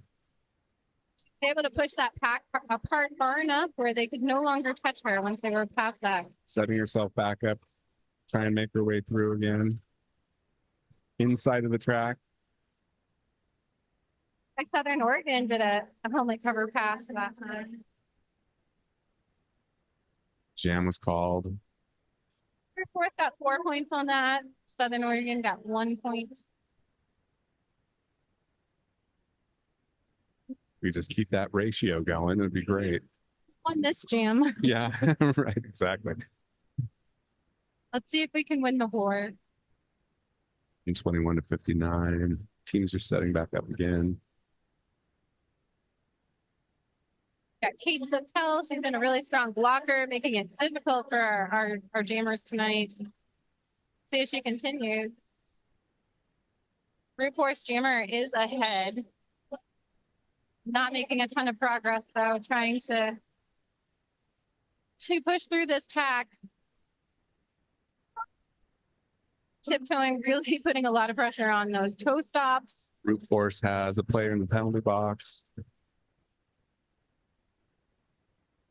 Neither of these jammers are making any forward progress right now. No former. I wonder if some of it is just sheer exhaustion. There's being one person trying to push 3 or 2. Yeah, not Lisa's doing a good job of pushing 3 Southern Oregon players, but Not Lisa is. And Brute Force doing a great job defensively, making it really difficult for 999 Pure Crusher tonight. not Lisa still trying to push her way through blockers. She was able to finally get out. Looks like she made her way out to the front. That's awesome. And it looks like there's going to be another helmet pass for the Southern Oregon. All right. Peer presser takes the jammer spot. If she can get that. Able to get past 3 of the was able to get past 3 of the blockers. One blocker going to the bench, and she's still out in front as lead jammer. So Brute Force, we still have lead jammer position right now. Bench coach is telling her, go ahead, make another lap, keep it going. Like, do I have to? Not Lisa pushing against a couple of blockers. Southern Oregon trying to get through. And they did call it. 121 to 69. That was a nice jam for some points.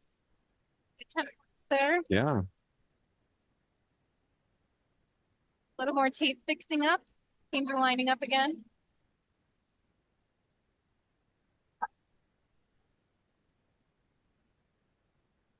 Have number 38 out there. She's been working as a Latina X. She's been jamming and blocking tonight.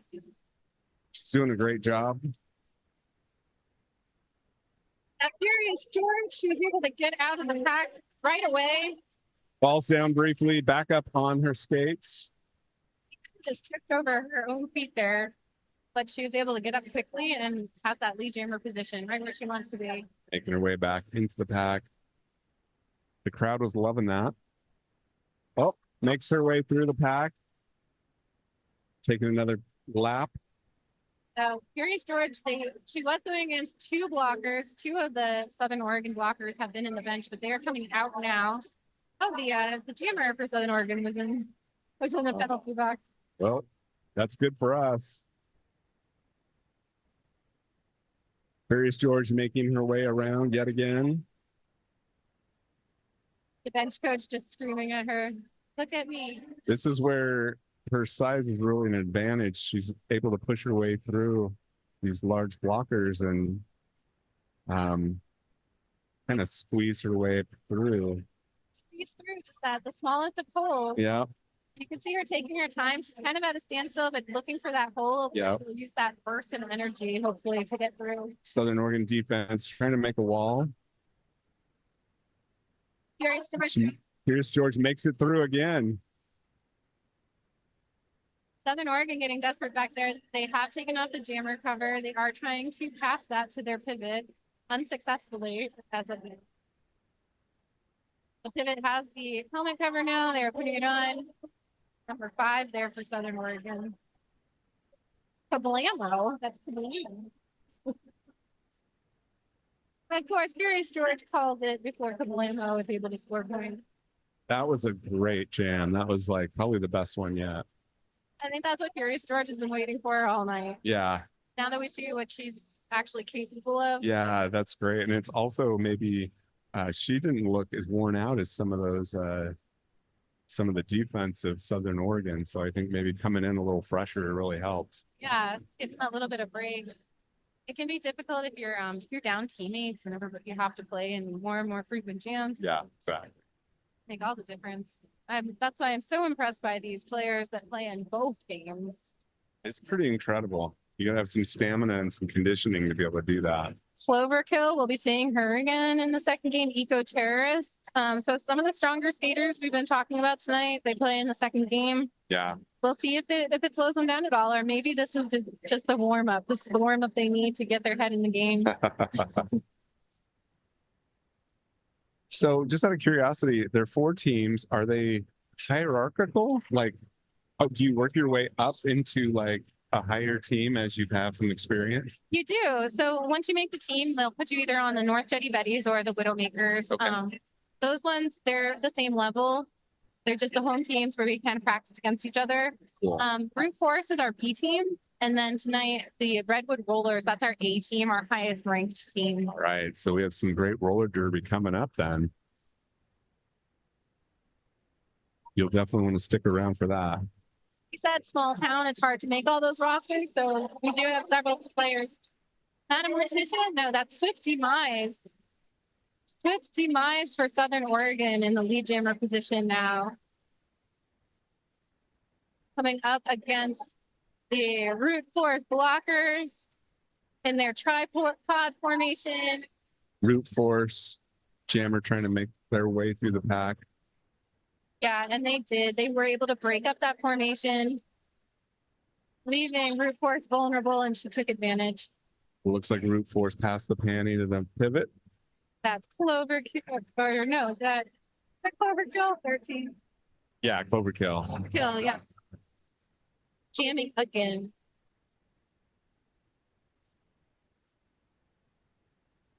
Lining up once again, score is 80 to 121. Southern Oregon still in the lead. But it's been worse. It's definitely has been worse for sure. We got Southern Oregon in front. Southern Oregon is in front. That position's been working for them tonight. Yeah, it really has.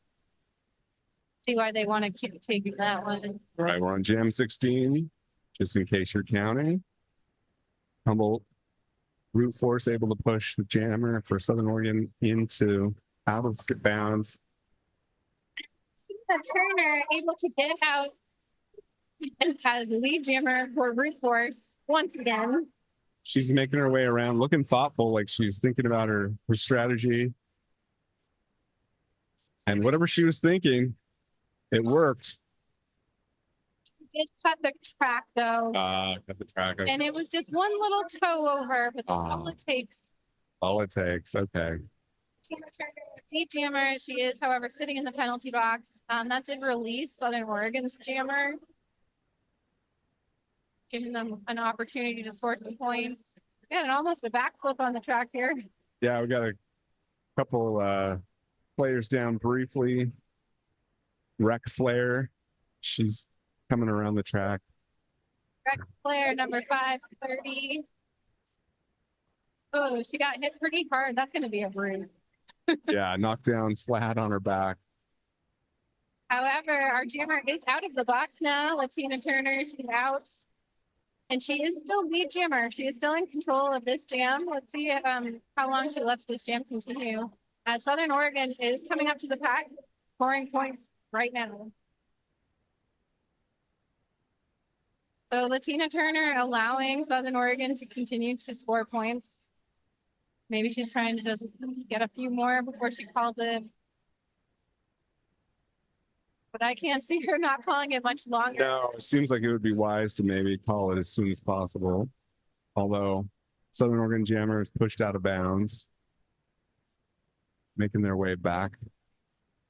Brute Force is doing a good job blocking. Maybe Latina Turner was just really trusting her blockers. Mm-hmm.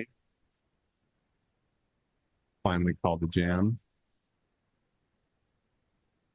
Like Brute Force only 11 for Southern Oregon and only 4 for Brute Force, if that's correct. Yeah. Got about 3 minutes left to play. Yeah, Latina Turner, she is not on our roster list for either game. I wonder if she was a last minute entry there. Well, I'm pretty happy to see her. It's been great. She's a strong skater. They're definitely happy to have her tonight. Yeah. The jam is underway. Looks like Southern Oregon Jammer is pushing her way up towards the front of the pack, almost out, battling against 2 of the blockers from Brute Force. Makes her way through. Gates of Hell, making her way around the track. 666, the Gates of Hell.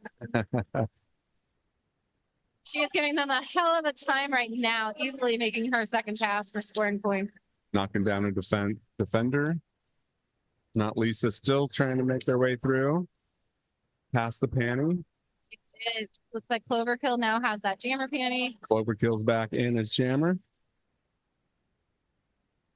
And Southern Oregon called that jam before Cloverkill could score any more points.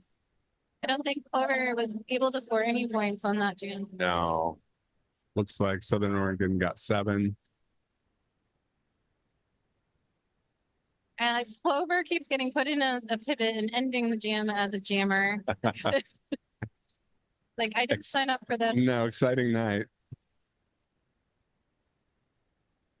The pivot, not only do they have that power to take over the jamming position, but they're also kind of the leader in the pack, the one they look to communicate. All right. Great to see Eco Terrace, number 20, making their way to the front. Eco Terrace making it look easy. Taking a lap. She's looking over at her team. Should I call it? She does call it. Really good communication. Let's see if she can keep up this energy for the second game tonight. Eco Terrace has been a star for Brute Force tonight for sure. Oh, yeah. And we see Otter Pop in her cow overalls helping to adjust the tape. You can also hear an interview with her during our halftime today, our intermission after this first game. Otter Pop is also on a lot of our local radio ads. Just like, hi, this is Otter Pop with Humboldt Roller Derby. Swifty Mize with Southern Derby has gotten the lead jammer position very quickly this year. Very quickly. Curious George is trying her hardest to break through. Southern Oregon already had their second pass. They are scoring points. Meanwhile, Curious George still trying to get through the first time here, trying to make her first pass through. Curious George doing the best to try and make it through. Yeah. But those defenders are really doing a great job. The blockers from Brute Force are trying so hard to help out their jammer right now. Yeah. You can really see them. But they have other things to attend to. Their main job is to watch Southern Oregon's jammer. Demise did call that jam for Southern Oregon. We have Brute Force, 1 player, penalty box. Oh, and that's the game. Wow. Oh, just like that, it's over. I thought we just started. Yeah, that felt really sudden. So final score, Southern Oregon 157, Brute Force 85. Thank you so much for being my announcing partner. Very first time I've ever done this. Fun, exciting, really fast. We'll be back for the next game, second game happening. Yep, we'll be back. It's going to be really fun. Stick around, everyone. Don't go anywhere. And just so you know, you're listening to KZVH 96.7 Eureka Community Radio from Access Humboldt. Thank you to our wonderful sponsors and for allowing you guys at home to stay in on the action. We definitely We have Otter Pop coming up for an interview shortly. Otter Pop. Pretty soon, Nate Dogg's going to take it over here in a second. This broadcast is underwritten by the Speakeasy Bar, New Orleans-inspired custom-built bar, seasonal craft cocktails, local fresh ingredients, live jazz and blues music, and more. Located at 411 Opera Alley. All right, we're going to hand it off to Nate Dogg, and we'll be back for game number 2 tonight, the Fall Brawl. Gotta go get a high five. Thanks, y'all.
Good afternoon, good morning, wherever you are, wherever you're listening to or watching.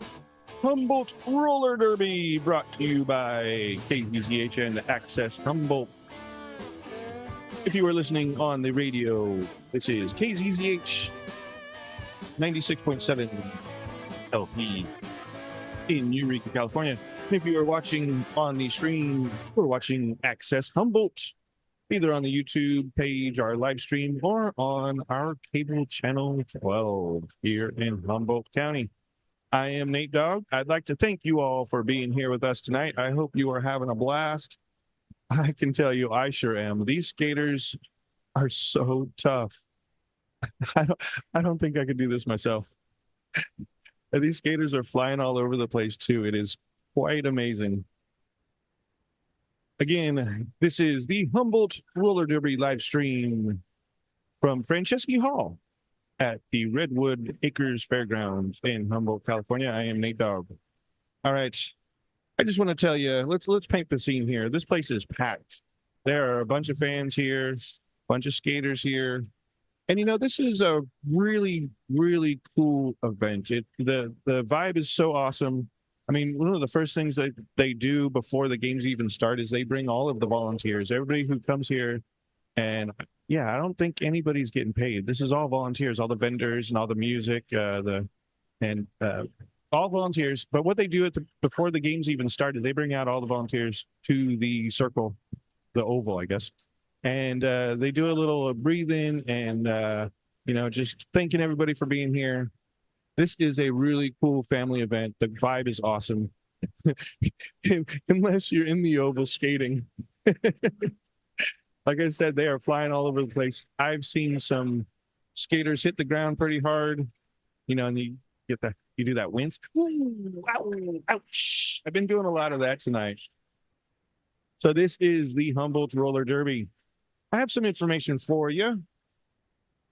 First, I want to let you know that this is brought to you by KZZH and Access Humboldt. Access Humboldt is your public access and community media center.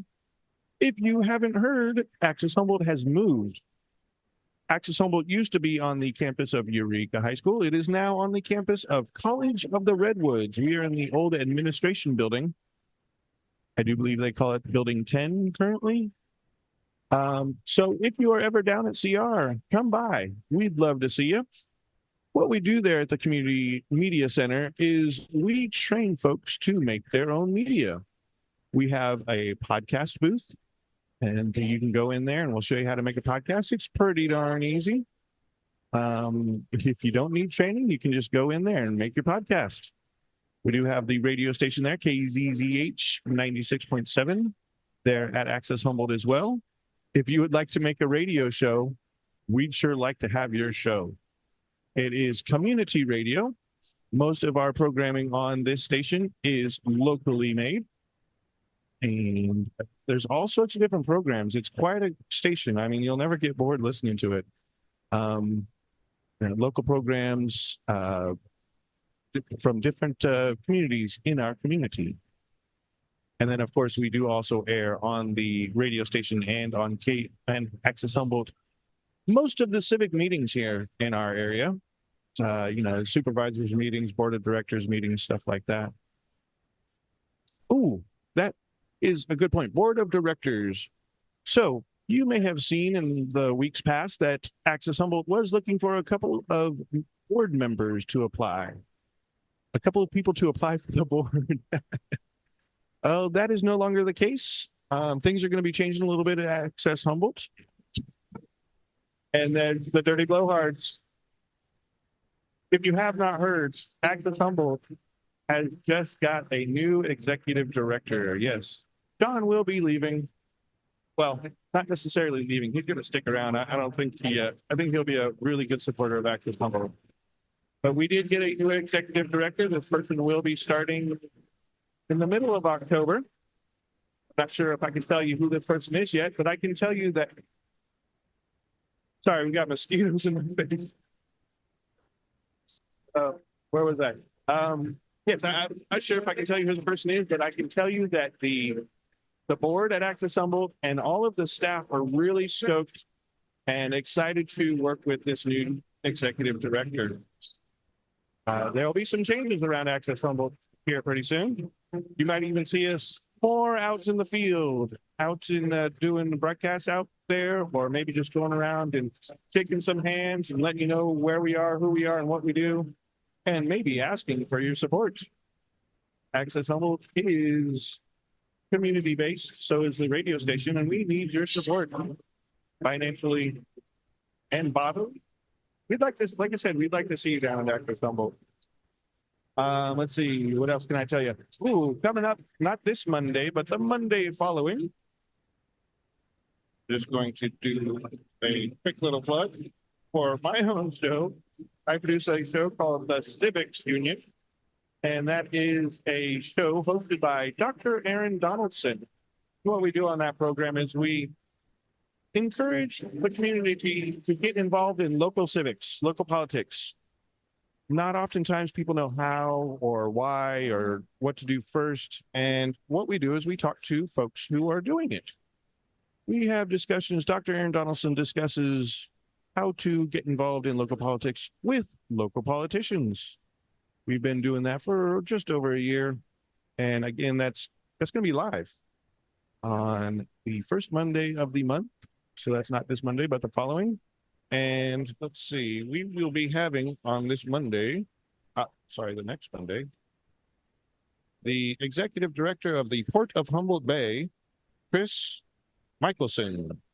So that is 6 p.m. live on KZZHLP 96.7 FM.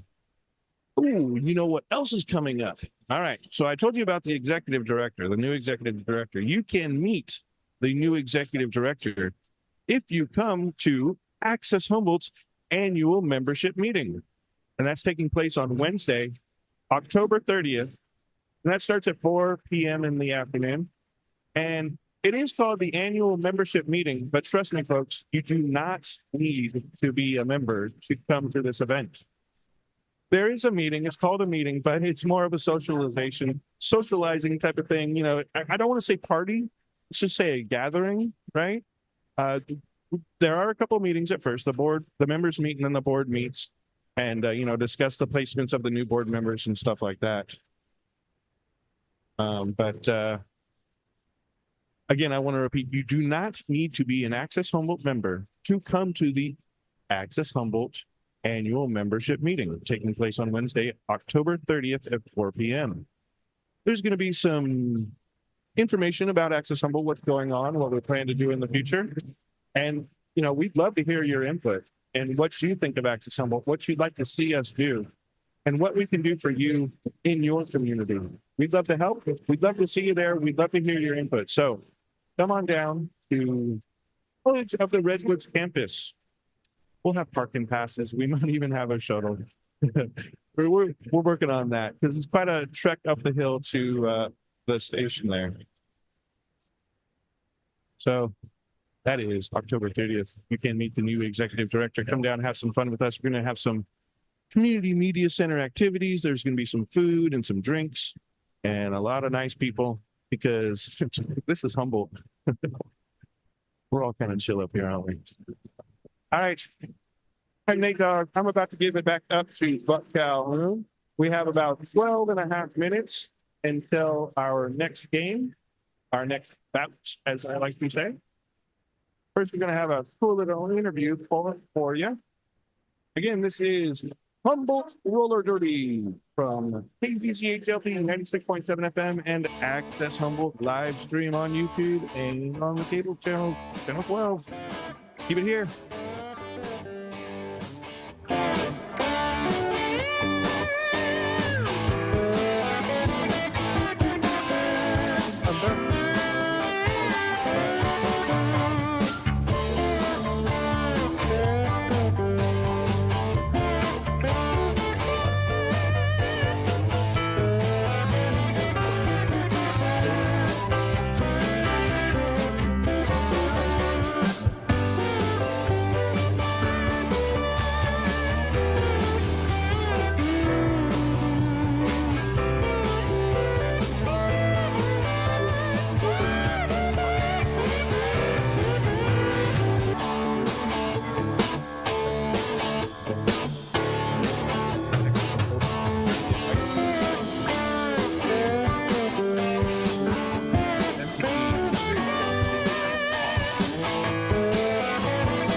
Welcome back to Humboldt Roller Derby. We got the Redwood Rollers versus the Monterey Bay Roller Derby. Coming up next, we got 9 minutes and 40 seconds until the next game starts.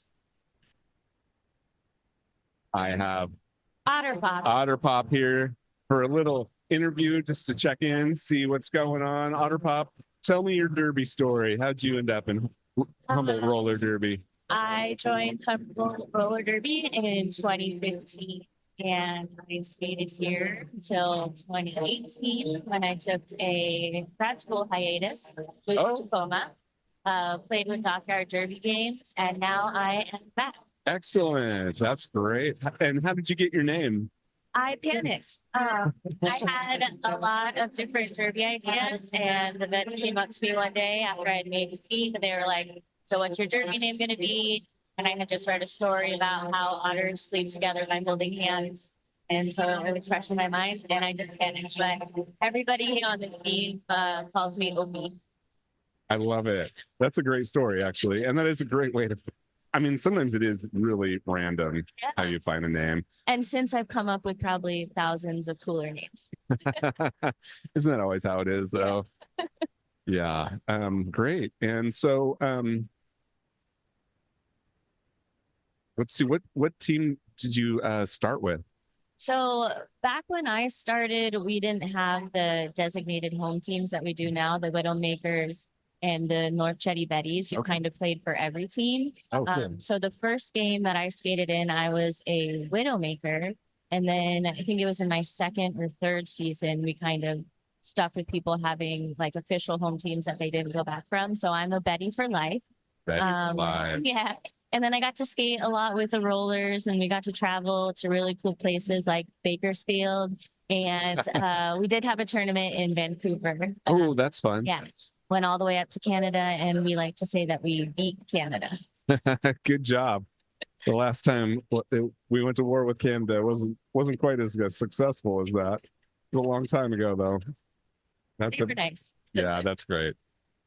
There are stereotypes about their niceness that I have found to be pretty true, actually. Yeah, even in roller derby. Wow, that's impressive.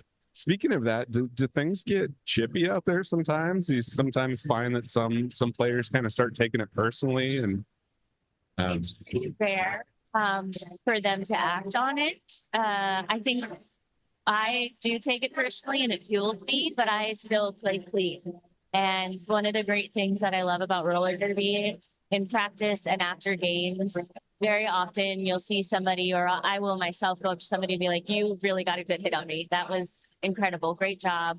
That sucked. yeah. I felt that one. I'm gonna need some ibuprofen and some ice after this. It's really nice for people to come and just be like unapologetically strong. Yeah. And I was taught by some of the OG Humboldt skaters that if somebody doesn't come at you 100%, like take it as an offense. You want people to hit you hard. Yeah. If somebody hits you hard, you say thank you. I was going to ask about that. Like, do you kind of look forward to that contact, that Yes. solid hit? Yeah. Yeah. People that I meet outside of roller derby often comment, oh, you're so sweet. You're so nice. You seem so calm. And that's because I have this outlet for aggression and yeah, just to get it out. And it's welcome here and it's expected and we all sign up for it. And then we all go back to our jobs where we're demure and respectful. Right. Exactly. My daughter plays rugby, so I can kind of see a similar thing with her Yeah. in that she's all fierce out on the field and goes back to her kind of like sweet self afterwards. Although her sweet self also is sassy, so You can be both. a little bit of both for sure. I appreciate that about her. Sweets out. Yeah, definitely. That's awesome. Good. Well, what position did you like to play the most? I primarily was a jammer. I asked my coaches to be a blocker a lot, but I ended up being thrown into the jammer position a lot. So this upcoming season, I'm looking forward to maybe pivoting a little bit more. That's the player out there with the stripe on their helmet. Right. Take the panty pass, so then I can do both. Yeah. Because it's really frustrating if you're a jammer and you do have to pass the helmet cover and then you're an ineffective blocker. Yeah. So I want to be a well-rounded skater, and sometimes jamming is lonely. I can imagine. And all the pressures on the jammer too. Yeah. So You are a Like- huge target. yeah, so it gets that probably gets a little old, I would imagine. I can see out here some of the frustration when the jammers just like cannot get a hold and find their way through. It's a soul suck. Yeah. Yes. Yeah. It can be devastating for sure. All right. So do you have a favorite game that you ever played?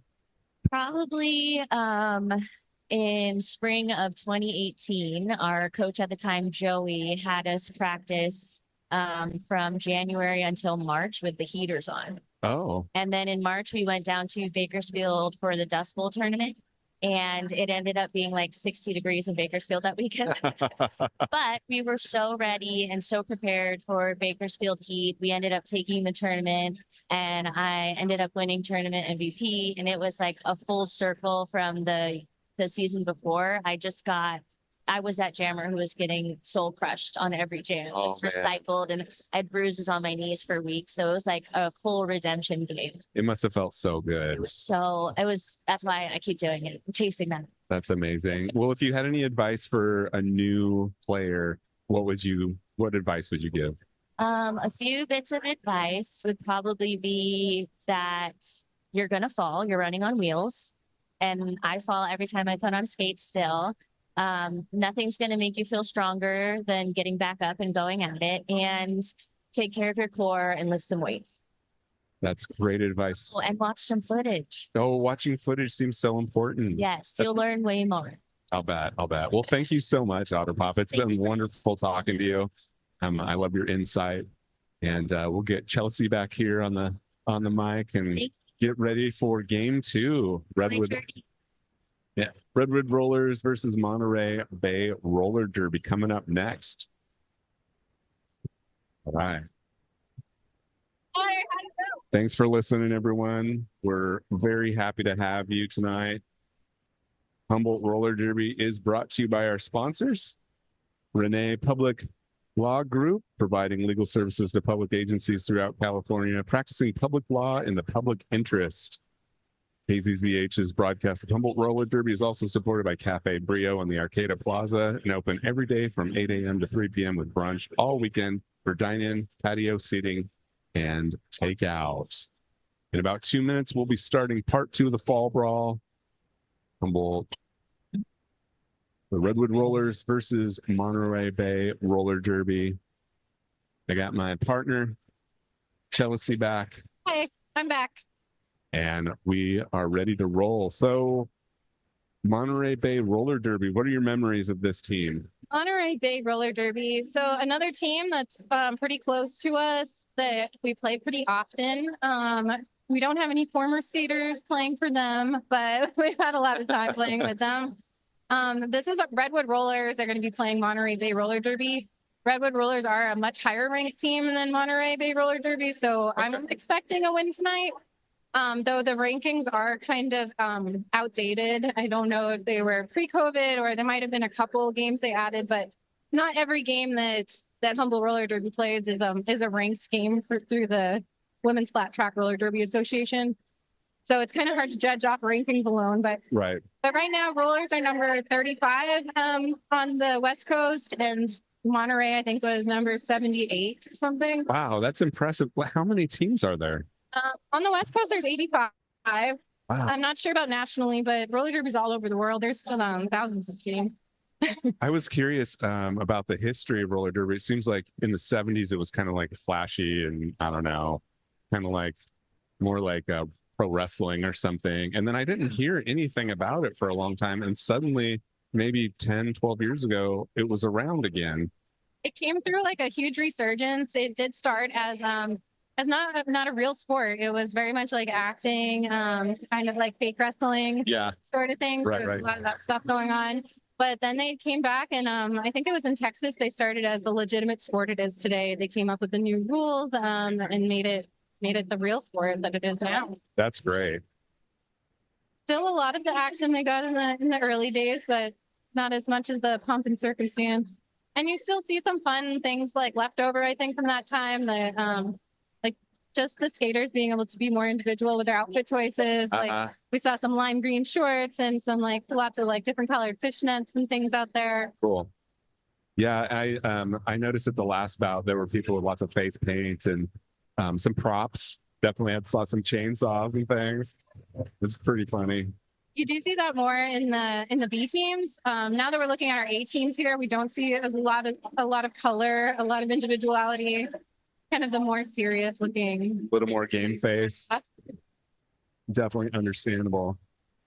Not that you can't be serious in fishnets, but yeah, it doesn't look like a lot of our skaters have chosen that attire tonight. Getting some player introductions. Monterey Bay Roller Derby. Yeah. At number 0, Secret Cervix. I like that one. Number 209, Barbarian Librarian. Number 10, Stevie Hits. Number 13, Morticia Capper. Number 151, Ivana Schott. 1968 with Hey Juke. Number 199 with Professor Raven. Number 22, Smashin' Smeesh. Number 24, Katniss Neverclear. Number 30, Liberty Heel. Number 37, Joni Missile. Number 44, Middle Rage. Number 666, Weird Barbie. Number 79, Detroit Demon. And finally, 808, Strawberry Short. Some great games. No cake on that one.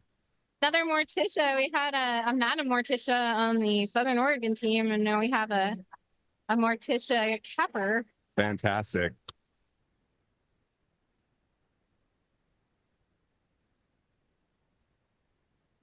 But they're finishing up the Monterey Bay Derby announcements. Now they're going to do the Redwood Rollers announcements. Do you want to get those? Sure. All right. They do it with a little bit more flair. They do a skate around the track Yeah. and kind of cheer after each name. We didn't hear that with Monterey, but it's not their home track. Yeah. So they first announced the Chakra Punch, number 108. Cloverkill, we saw last game, number 13. Yep. She's back. Carl Sparks, 1848. Eco Terrorist, a real star in the last game, number 20. Just Wrench here, Wrench, number 237. Sassathrash, also playing her second game of the evening, number 30. Sugar Rush, she's an old time skater. She played back with me in the day. Awesome. That's some longevity for sure. 6'5", with blue shorts on today. Daddy Longlegs, we saw them do quite successful blocking, putting a hard time on the Southern Oregon tonight, number 42. Yeah, they did a great job. Peaches and Scream, number 423. Bjorn Wicked, number 59. Stranger Danger, first time we're seeing her tonight, number 71. All right. Rotten to Liqueur, another skater that was on my team back in the day, number 44. Yes, Rocket, number 700. And Slam Chowder, once again, for number 707, say her name. So we have, 5 skaters in their second game tonight? That's impressive. That's some stamina, considering how hard everyone's playing. A lot of stamina. All right. Redwood Rollers in black.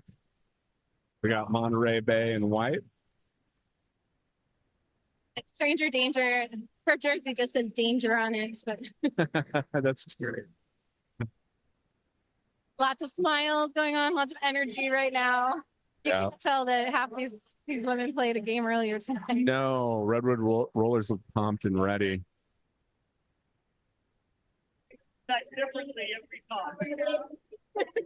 Some frustration from the photographer trying to get pictures. He said they messed up their lineup. They did it differently last time. Poor Matt. Such an important job. I know. He's trying. He does a great job for the Crabs too. I think it means so much to these skaters. Like the games go by so fast. You can hardly remember anything. Those pictures mean so much when you're kind of have that game hangover. Yeah, totally. Yeah, you can barely relate because they're just like so much movement. It's like our first jam of our second game tonight is about to begin. All right, Monterey Bay lined up in front. There they go, moving a little bit faster. Monterey Bay, their jammer in the lead, but Shaka Punch pushing her way forward. Making her way through. Lead jammer. You know what that sound means? Beautiful job. Lead jammer. Shaka Punch, she's all fresh faced. She's pushing right through the crowd. Trying to get that outside line, but she was pushed out. Monterey Bay, you can tell their experienced blockers making her go really far back on the track to come back in. Yeah. Definitely, we got a couple of defense players down for Redwood Rollers. They're back up again. Shaka Punch still trapped behind those blockers, but she got some help from her defense. Not enough to get out of the pack, and she did called the first jam, but so far Redwood Rollers lead jammer for the first jam. That's a good sign for our rollers. That's a great sign. Good way to get started for sure. Already it looks like a very different game from the first. Oh yeah. The smiles are all gone now. That's before the game, they're all smiles. As soon as that whistle blows, serious face. Yep. We're back to the game face again. Players lining up. It looks like yeah, Monterey likes that front position. Whoa! Whoa. It's number 707 Slam Chowder. Making their way through. They are lead jammer. Oh wow, look at that. Doing a great job. Skating backwards, paying such close attention to her feet. Meanwhile, Monterey Bay Jammer gets through. Oh, it's like Oh, great move. Gets through the pack. she snuck through on that inside. Yep. line. Calls off the jam. Called it. Yeah. Great skating. Very good skating. Different blocking strategies too. They're creating more of a wall than that, like the three person formation we were seeing earlier. They're kind of just lining up next to each other, kind of the more old school way of blocking. So interesting to see the different philosophies. And It's like a game of chess on skates. yeah, People throwing bricks at you. yeah, right, exactly. And the jam has started. It looks like Monterey is out front, but Redwood Rollers are right on their tail. Rollers were able to get lead jammer. I think the jammers are like neck and neck. Yeah. Redwood Rollers call it off. Yeah, the Rollers didn't want to have that jammer on jammer competition. They just called it. I think that was Carl Sparks. Carl Sparks.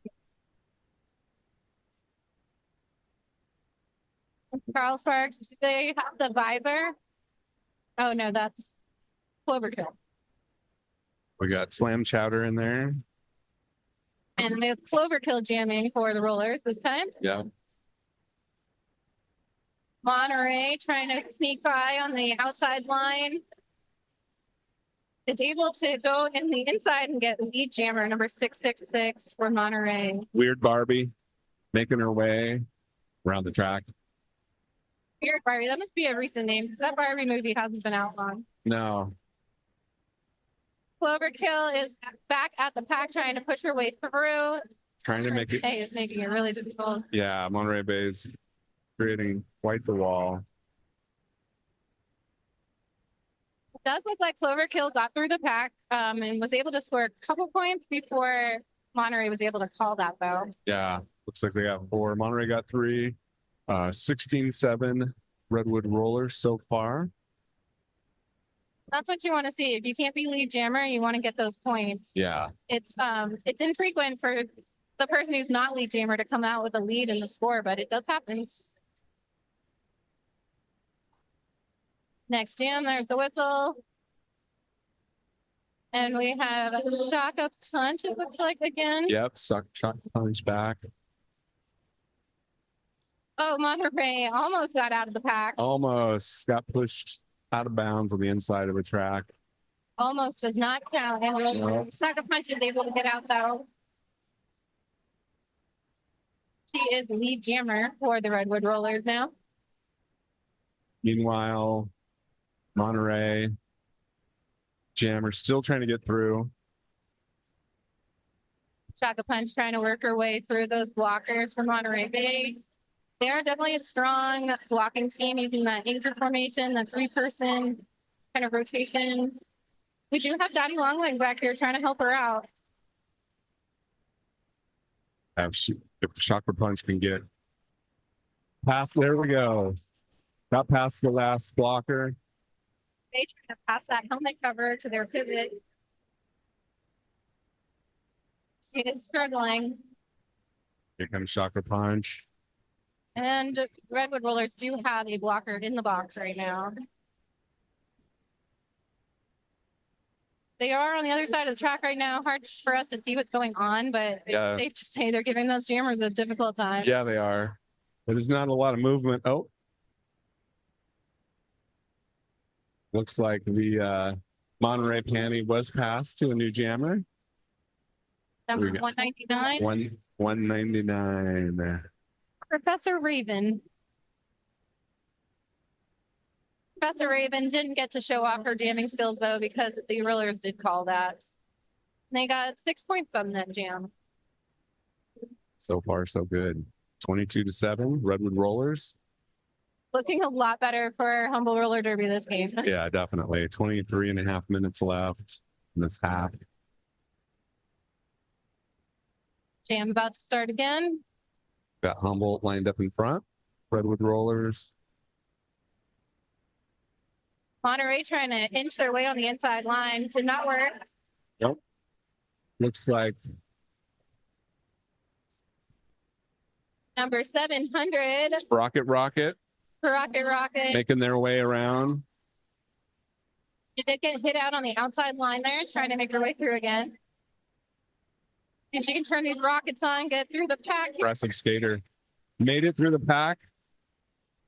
Just pushed through on that inside line. And the jammer for Monterey is in the box right now. So this is a power jam. Power jam. All right. I'm glad I get to see one. Yes. Rocket. Sprocket Rocket making it around again. And then calling the jam. Got some points on the board. She was watching the second that Monterey Bay jammer got out of the box. That was Called it. Yeah. Don't even give them a chance. Very aware. It's about those little details, especially when you get to the higher ranked teams. It's those tiny mistakes that you really have to be on top of. Yeah. Every point matters. I'm already seeing this game a lot more of the blockers playing the offense and defense at the same time, really trying to help their jammers rather than just focusing on blocking like the other game. A relief for our jammers. Definitely feeling a little more seasoned players in this this game. Got Danger just pushing out the Monterey jammer onto the inside line, pulling her back. She's very proud of herself. She had a big smile on her face after she did that. You're listening to KZZH 96.7 Eureka Community Radio from Access Humboldt. And the Redwood Rollers have the lead jammer right now, while Monterey Bay is in the penalty box with their jammer. So we have another power jam happening. Carl Sparks making their way through. Oh, not even touched. Just like threading the needle. Every time you hear that cheer, that's how you know she's making another pass. Yeah. They are not making it easier. That's on her, though. She is getting recycled back in the pack, Yeah. having to push her way through, using that shoulder, any power that she can. Power jam is over. Monterey Bay jammer is back. I expect Rocket will probably gonna do one more turn. Hey, OP Otterpop, who you heard earlier, she is now one of the bench coaches directing. Awesome. She right when to quit it. When to call it quits. Bruce Lee. It's the jammer from Monterey Bay. That's a really good one. That's a good one. We have to have our own contest, like the best name. Yeah. Looks like Redwood Rollers did. Back when I skated, you had to register your name, so there weren't any doubles. Oh, smart. But then there were so many skaters, they couldn't really do that anymore. Oh, wow. Now I think it's kind of a free for all now. The teams. Interesting. I did get on. There were a couple websites where you could register names, and I was just looking through some of the names just to get mostly I was just having a good chuckle. All Yeah. right. Redwood Rollers pulling out. Cloverkill out in front. Making their way around the track. Cloverkill has been putting some work in today. Oh, man. Been a long day for Cloverkill. Trying to find that hole on the inside, unable to do it, but Oh, got through on the outside. makes their way around on the outside. Not too far behind. Number 22, the jammer for Monterey Bay. Smash and smeesh. Cloverkill saw Smashed and Smeesh coming and called that jam. Not allowing her to score any points. Smash and Smeesh. Someone's a fun one to say. It's almost like a tongue twister. We got some track repairs happening. All night long. Yeah. The tracks, the tape's just getting torn up tonight. They go through a lot of duct tape around here. Teams are lining up. Looks like Monterey's going to take the front position this time.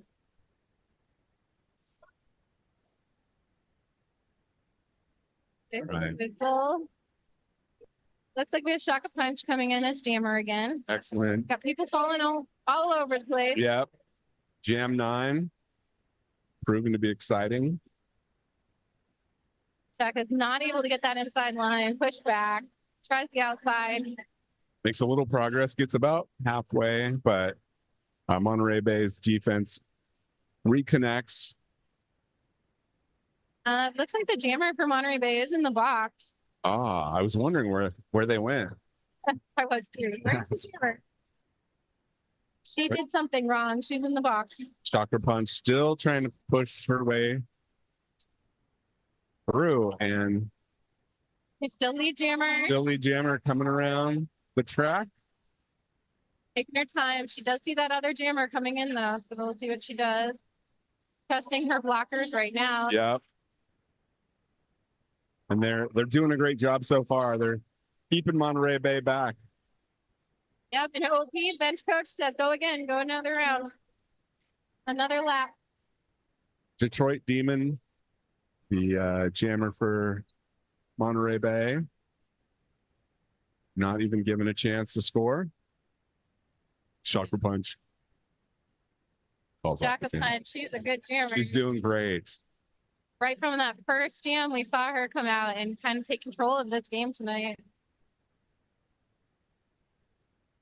Excellent so far. Redwood Rollers get 5 more points, 58-7. So the Rollers are down 2 blockers right now. So they have chosen to come way up forward. Probably a good strategy. It's going to be a tough one. Watch the jammer coming. And is that Sprocket Rocket we have jamming for the Rollers? Sprocket Rocket making their way through the pack. Very impressive. That was some great skating, flipping around, getting themselves sideways, getting maybe 2 more points and calling it. She did call it. She was like halfway into a fall calling it like Yeah, that's impressive. a lot of strong skaters, and these jammers are really strong tonight for the Redwood Rollers. Oh, really strong. Not to say Monterey Bay's not giving up a good fight, not putting up a good fight, but Yeah. It's just, this is definitely the opposite of the last bout. yes. Which is good. Everyone can feel like a winner at the end of the night. Yeah. Rollers, strong defense, strong jamming tonight. It looks like their communication's just been really strong though. Being able to help each other out, make all the difference. The jammers aren't kind of on their own like they have been, Right. even though our jammer right now is currently struggling against a team of 4 blockers from Yeah. Monterey without any help. Who do we have here? Carl Sparks trying to make their way through. Blockers being very effective right now, but for both teams, the jammer for Monterey Bay still stuck behind Redwood Roller blockers. That cheering means that Sprocket Rocket is the lead jammer and was able to make her way out of the pack. Getting a couple of points. We have both jammers trying to get out of the pack again. Sprocket Rocket found a hole on the inside. Is she able to take that? Oh, she did get hit. And calls off the jam. Yeah, she was able to regain her balance and then call it right away. Wow, 64-7 right now 6 already. points on that jam. That's amazing. We still have 14 plus minutes. There's quite a gap already. Keep up the good work, Redwood Rollers. Yes. This is the Redwood Rollers team that I've come to expect. It can be difficult in a small community. You want to challenge yourself, but we only have access to so many teams. Right. They do a lot of traveling. Tournaments are a great opportunity to play those higher ranked teams. And we have Overkill, Overkill making their way through the pack, favorite lead jammer. moving around the track, However, signaling. it's very close though. Monterey's right on her heel. Oh, what? That was an amazing move. The blockers pulled a great single block that made a hole. Assist there, and then Cloverkill keeping her balance. She did like a pirouette move over there, some spinning moves. Yeah, that was fantastic. Just really great agility footwork. They really don't think about their skates when they're out there. It's just kind of muscle memory, So impressive to see that. trusting their skills. So You know, it's this amazing combination of having like the strength to just push through people and also the agility to like ballet around them almost, you know. yeah, ballet around them. Little pirouette here and One-footed pirouette. Yeah. On roller skates. Very impressive. More, yeah, more track repairs. There are more track repairs. They do have to be careful of the track, though. Any little thing can really affect the gameplay. Can get, you don't want a piece of tape getting stuck in somebody's skate. Oh, that would be pretty bad, actually. I've never seen anything like that happen. Yeah, that's good. I've seen some lost mouth guards, Oh, toe stops coming off occasionally. yeah, that totally makes sense. Nothing too bad. They're doing a great job keeping up on it for sure. They are. Takes an army. They call it the volunteer army for Humboldt Roller Derby. You can be one of them. Go to HumboldtRollerDerby.com. I'm sure we'd love to have you. You can't have my job though. I'd have the best volunteer job. Front row at the game. Yeah, no kidding. It's amazing. This is my favorite. I don't know. Sorry, Paul. Might be edging you out, buddy. Just kidding. I would never do that. You are a professional. I love listening to you. We have Shaka Punch as the jammer for Redwood Rollers. She's trying to push her way past the last two blockers on Monterey. Working on the inside, then over to the outside, then back to the inside again. Just running kind of back and forth, looking for any hole she can. These jammers working really hard though, putting everything they got into it. Yeah. And Monterey Bay jammer just stuck. Having the hardest time, takes the panty off, about to pass it. Changed her mind, puts it back on her head. Inches on the inside line, but not before Danger is able to come back and block her again. Danger's her middle name. Danger is her middle name. Yeah, number 666. She's actually going backwards. All right. Well, Chakra Punch past the pack again, making their way around. She is scoring now. Yep. I can see her thinking about strategy, sizing up. Yep. Good. Sizing up the pack and made their way through the inside of the track without even being touched. Looks like Monterey did go through with that helmet pass, or at least they were trying to. Their jammer bumped out, trying desperately to get through on the outside. Yeah, this jammer's not going anywhere. She's against 4 of the Redwood Rollers blockers right now. She did get some help from her teammates, though, and was able to finally make it out of that pack. Chakra's got one eye on Monterey Bay. Chaka's going to the penalty box. Rough. All right. So Chakra Punch is the lead jammer. However, Monterey Bay is the only jammer on the track right now. I don't know what all those whistles were about.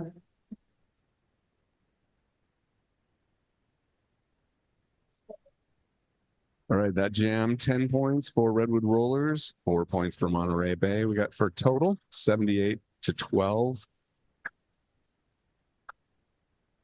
Maybe that was no, Chakra Punch is still in the penalty box. So they're starting this jam now. Monterey Bay is starting with a No with a jammer. power jam. Yeah, No competition. yeah. Chaka Punch head on her helmet, just looking over there, waiting for her chance to get up and help her team. It's hopeless. Oh, that's a pretty big hit. Almost took out the ref. Yeah. Knocking number 22, the jammer for Monterey Bay, out. That is Smash and Smeesh again. Smash and Smeesh. Smash and Smeesh is getting smashed tonight. Smash and Smeesh making their way on the inside of the pack. But Chakra Punch is back in. It's good to see that. Nice to have a jammer in the game. Monterey Bay is lead jammer now, and she didn't call it. Chakra Punch, that jam, she really didn't get to do anything except sit in the box. Yeah, managed to get out just in time for it to be over. I don't see any points on the board yet, though. I don't know if Monterey was able to score anything. Yeah, I couldn't tell. So first, the jammers have to get through the pack to decide who's lead jammer, and then they have to make their second pass to actually score points. Yeah. It seems like Well, I mean, that is the challenge of roller derby right there. Yeah. Smash and Smeesh. Nope, different one. Different gym. Makes her way through. Detroit Demon. Detroit Demon again. She did pretty well her last time jamming. And she's inching her way on the inside line and called the jam. Was able to get fast. Yep. Was able to get past a couple redwood rollers. 4 to be exact. You can see her looking down, like almost like checking her hips. Like as soon as her hips passed that player, she called it. Yep. Rollers did manage to get 2 points on that jam. So it's 80-16, 11 minutes left in this half. We got a couple of skaters on the bench coach right now, too. Jess Stroyer and Maud Behavior bench coaching. They're former players. That has to feel really good to be able to come out and still be part of roller derby. Yes, absolutely. We got Carl. Is it Carl Sparks again? Carl Sparks again as lead jammer for the Redwood Rollers. Making their way around the track. I'm getting used to seeing Carl Sparks as lead jammer now. Yeah, no kidding. And with some great help from the blockers, was able to make their way through. Monterey, they passed their jammer cover to their pivot. Didn't get to use it though because Carl Sparks called that jam. That was some really well done skating and great strategy to minimize Monterey Bay's chance at scoring. Carl Sparks just seems like one of those really smart players. And he knows what's going on. Yeah. They're players that are fast and they agile. They're ones that are just really strong. And you can see like this really smart strategy players. Yeah, definitely. Of course, I had all 3. Of course you did. All right, we got Cloverkill, right? Back in. Making their way through the pack, coming up the second round.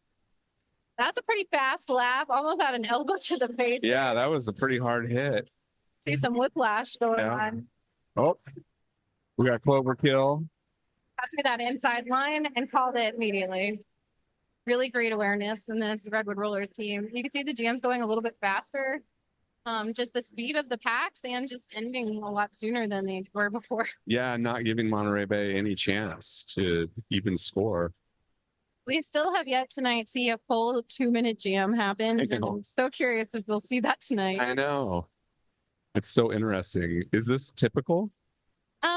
I would say it's typical, but you usually do see a few, like a few that go on the full 2 minutes where they'll just run out the clock, but not tonight. Not tonight. We have a team timeout for the Redwood Rollers. Anyone curious how long the timeouts are? You could start timing now and halfway. Rotten to the core is one of the experienced team players. It looks like she's giving some advice to her blockers out there. She's got some great rainbow knee pads on tonight. Those are great. Humboldt Roller Derby is brought to you by Juan Pablo Cervantes, reminding you that you can conditionally register and vote at your county elections office after the 15-day voter registration deadline. The recommended date is October 29th, 2024. Yes, go vote. So important. Please vote. One of our bench coaches and player, Ron Luke Picard, is actually a city councilwoman here in Eureka. Ron Luke actually came to my government class. I was teaching government one year. They came in and talked to the kids about local politics and how to get involved. It was wonderful. And all right, Chocolate Punch making their way through the pack again. All of the jammers for the rollers have been really successful tonight. I haven't seen them struggling very much at all. No, they're having a great night tonight.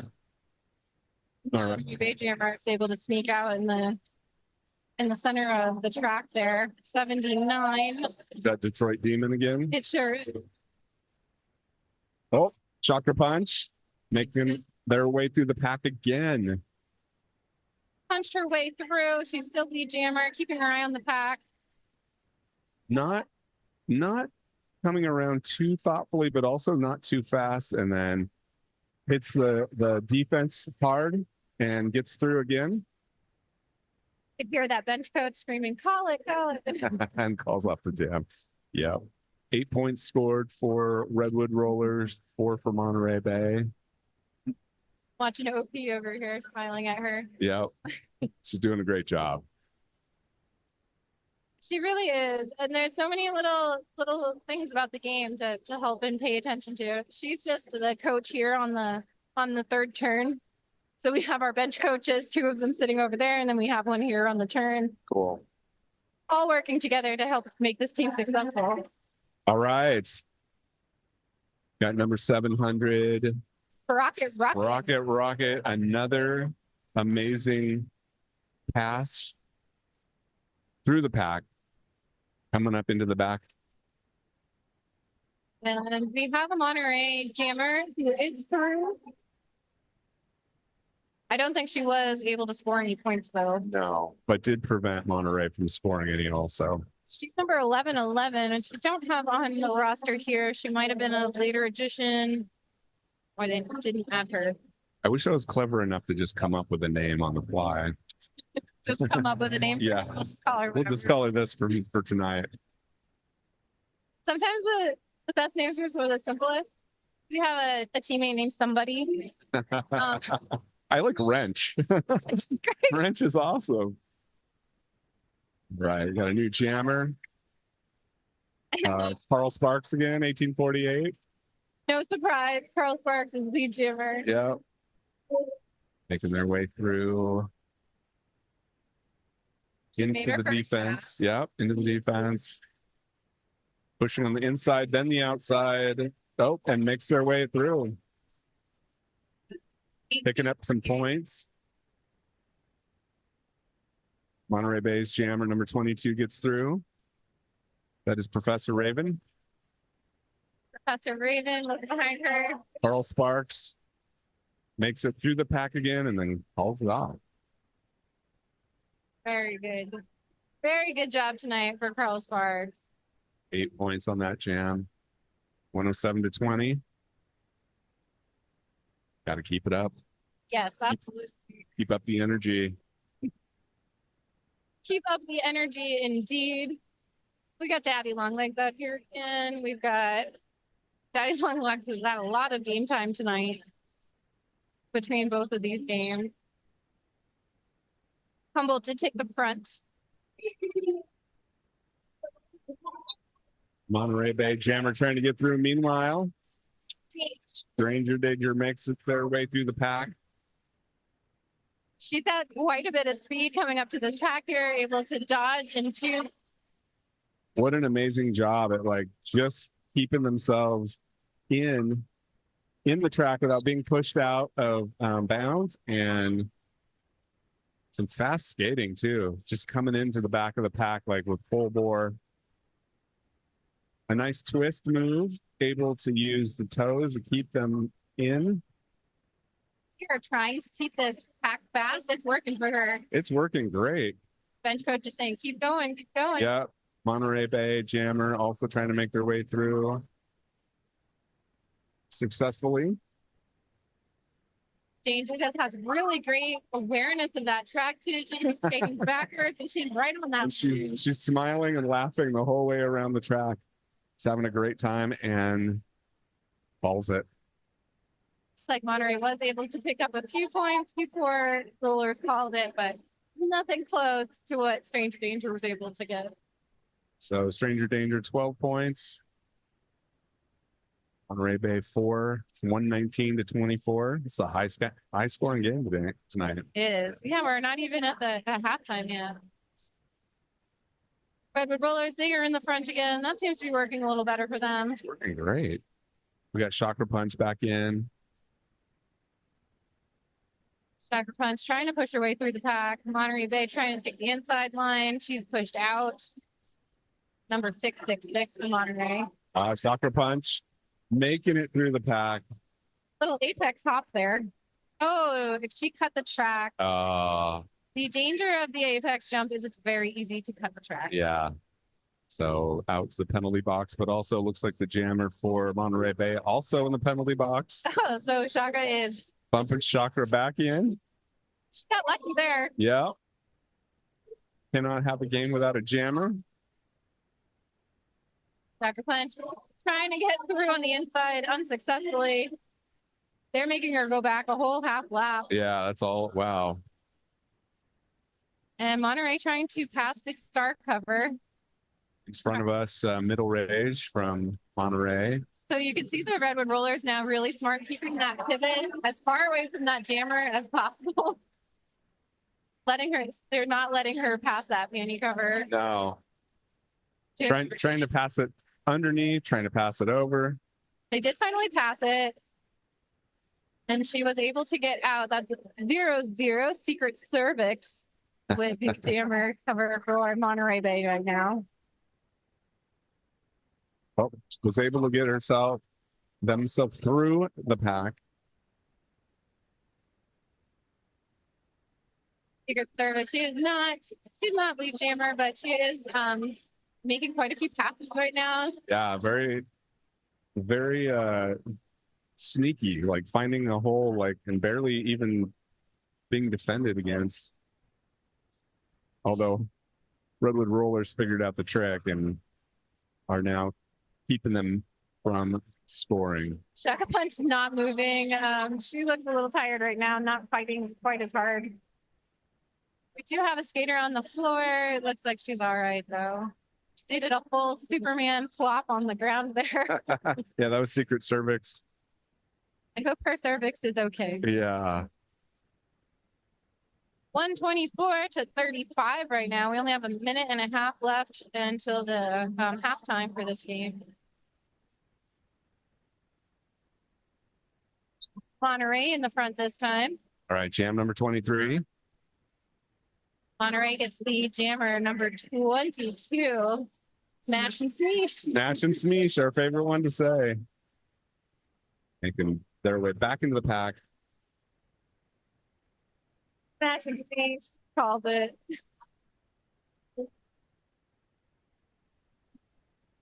Managed to get 4 points. Just a quick little 4 points for Monterey. They need all the points they can get. 46 seconds. Let's see if they're going to try to squeeze one more jam in. Looks like they might before halftime. 40 seconds left. 30 seconds left, but the jam can still go the entire 2 minutes. Okay. Okay, that's good to know. I'm glad you're here. Let's test my knowledge. I would be lost without you, that's for sure. I'm just pretending I know what's going on. Glad you're believing me. Experienced skaters are listening right now like, what is she talking about? Monterey Bay with the lead jam, and now for this last jam in our first half of the second bout tonight. Just ahead of the Redwood Rollers jammer. Yeah, Carl Sparks Sparks. right on her tail. The jammers very, very close to each other right now. Carl Sparks actually ahead. Yeah, Carl Sparks actually I'm surprised. making their way through. That's all there. I know. I'm kind of shocked actually. She's looking. I think she might try to get a couple more points and call it, or maybe she's waiting for Carl Sparks to get to the back of the pack there. Not sure what her strategy is here. I don't know either. But they're tied right now. They both have 4 points. It looks like their Monterey jammer was down, bumped out. Carl Sparks making another trip around the track. One of those situations where we don't have the jammer, but we're still ahead in points. That is some faulty strategy of the Monterey Bay there. Yeah, I'm a little bit confused by that, but I think a more experienced team wouldn't allow that. right. Carl Sparks making their way around the track again. Monterey Bay still going through. We do have a Redwood roller in the penalty box, still making it a little bit easier for Monterey Bay to make those laps. All right, Monterey Bay passing through the pack again. Carl Sparks half a lap behind her, looking a little bit tired. Little tired for sure.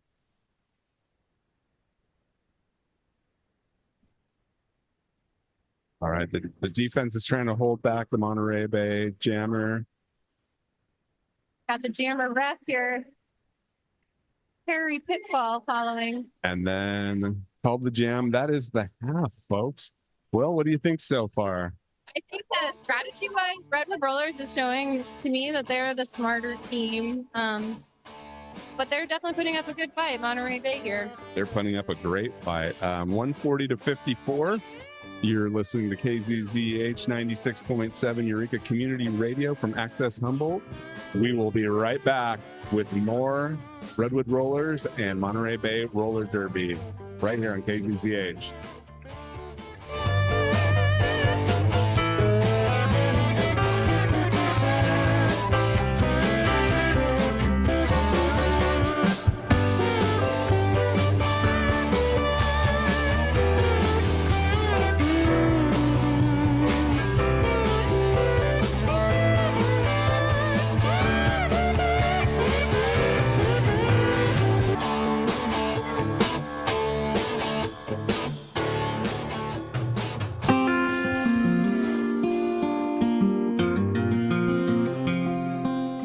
Welcome to the KZZH Community Calendar for the week starting Friday, September 20th, 2024. On Friday, September 20th, it's Kids Night at the Museum from 5:30 to 8 p.m. at the Redwood Discovery Museum, 612 G Street in Eureka. Drop off your 4 to 12-year-olds for interactive exhibits, science experiments, crafts and games, exploring the planetarium, playing in the water table, or jumping onto soft blocks. Get more information about pricing by emailing info@discovery-museum.org or by calling 707-443-9694. Also on Friday, put your brain to work at Trivia Night from 6:30 to 8 p.m. at the Natural History Museum of Cal Poly Humboldt, 1242 G Street in Arcata. Teams will compete to answer natural history and nature-themed trivia questions. Teams with the most correct answers throughout the night will be awarded prizes. Find out more about the modest admission price by emailing natmus@humboldt.edu or by calling 707-826-4480. On Saturday, September 21st, there will be a gathering with Ann Lindsay of Life Plan Humboldt from 1 to 2 p.m. at the Fortuna Senior Resource Center, 3811 Ronerville Road. The board president of Life Plan Humboldt discusses the new not-for-profit senior community, offering independent living cottages and apartments, assisted living and memory care for seniors, plus 50 affordable senior apartments on 14.5 acres in the McKinleyville Town Center. Email outreach@lifeplanhumboldt.org or call 707-726-9203. Also on Saturday, it rhymes with Among Us. It's the Humboldt County Fungi Fest from 4 to 10 p.m. at Culture Shroom Shop, 774 9th Street in Arcata. Local mycological societies, presentations, interactive identification tables, and workshops led by local knowledgeable experts. Mushroom-based food and drinks prepared by local artisans and restaurants. Email aixa, A-I-X-A, @myceliummatters.com or call 915-873-2219 for more information. Finally, on Saturday, you won't want to miss the return of the Humboldt Roller Derby starting at 6 p.m. at Redwood Acres Fairgrounds, 3750 Hare Street in Eureka. This Saturday, it's the Fall Brawl, HRD versus Southern Oregon Derby and Monterey Bay Roller Derby. Doors at 5 p.m. Tickets are available at the door or in advance at HumboldtRollerDerby.com. And if you can't make it out to Redwood Acres, Access Humboldt has got you covered. You can listen live on KZZH 96.7 or audio stream it at kzzh.accesshumboldt.net. Or you can even watch a live video stream at Access Humboldt's YouTube page. On Sunday, September 22nd, check out American Art Song and Mexican Canciones from 3 to 4 p.m. at the Lutheran Church of Arcata, 151 East 16th Street. This is a concert and conversation featuring songs from the American Songbook as well as Mexican Canciones, presented by the Eureka Chamber Music Series. Find out more about general and student admission prices by emailing admin@eurekachambermusic.org or by calling 707-273-6975. Also on Sunday, it's the Blue Lake Sunday Social from 12 to 4 p.m. at the Lager Bar, 510 Railroad Avenue in Blue Lake. The Blue Lake Block Parties team presents food and artisan vendors, music, sunshine, farm stands, and more every Sunday in September. Email bluelakeblockparties@gmail.com or go to the Lager Bar's Facebook page for more information. On Monday, September 23rd, check out the Chris Rogers Meet and Greet starting at 1 p.m. at the Sanctuary, 1301 J Street in Arcata. The Humboldt chapters of Healthcare for All and California and Physicians for a National Health Program are hosting an in-person meet and greet with California District 2 Assembly candidate Chris Rogers. Refreshments will be served. Find out more at sanctuaryarcata.org. On Tuesday, September 24th, come to the 40th Annual North Coast College and Career Expo from 5:30 to 8 p.m. on the CR campus located at 7351 Tompkins Hill Road in Eureka. The College and Career Expo is designed for 9th through 12th grade students and parents who want to learn more about preparing for and applying to colleges, universities, trade schools, and how to pay for higher education. Come early and pick up a program, have some dinner, and plan your evening. Contact Cindy Porter, Higher Education Pathways Manager, at 707-445-7020 or at cporter@hcoe.org for more information. On Wednesday, September 25th, join the Clark Museum for Pioneering Asian American Stars from the Golden Age of Hollywood at the Humboldt County Library in Eureka. There will be a free screening of Phantom of Chinatown and Daughter of Shanghai, rare films starring Asian American actors. The event runs from 5:30 to 8 p.m., with doors opening at 5. This screening is a part of Chinese Pioneers, Power and Politics in Exclusion-Era Photographs exhibit at the Clark Museum. The exhibit runs through December 29th, 2024. Visit calhum.org to find out more. On Thursday, September 26th, there will be a teen court volunteer training from 4:15 to 6:15 p.m. at the Boys and Girls Club of the Redwoods admin offices, 939 Hare Street in Eureka. Learn to be a peer mentor in this teen-run real court and make a difference in another teen's life. This event is for 8th through 12th graders. Email hcteencourt@bgcredwoods.org or call 707-444-0153 or text 707-362-1514 to reserve a spot. To submit your nonprofit event to the KZZH community calendar, go to kzzh.accesshumboldt.net and follow the community calendar link located near the top of the page. Your event information will be read twice a day, at noon and 5 p.m. on weekdays and at noon on the weekends.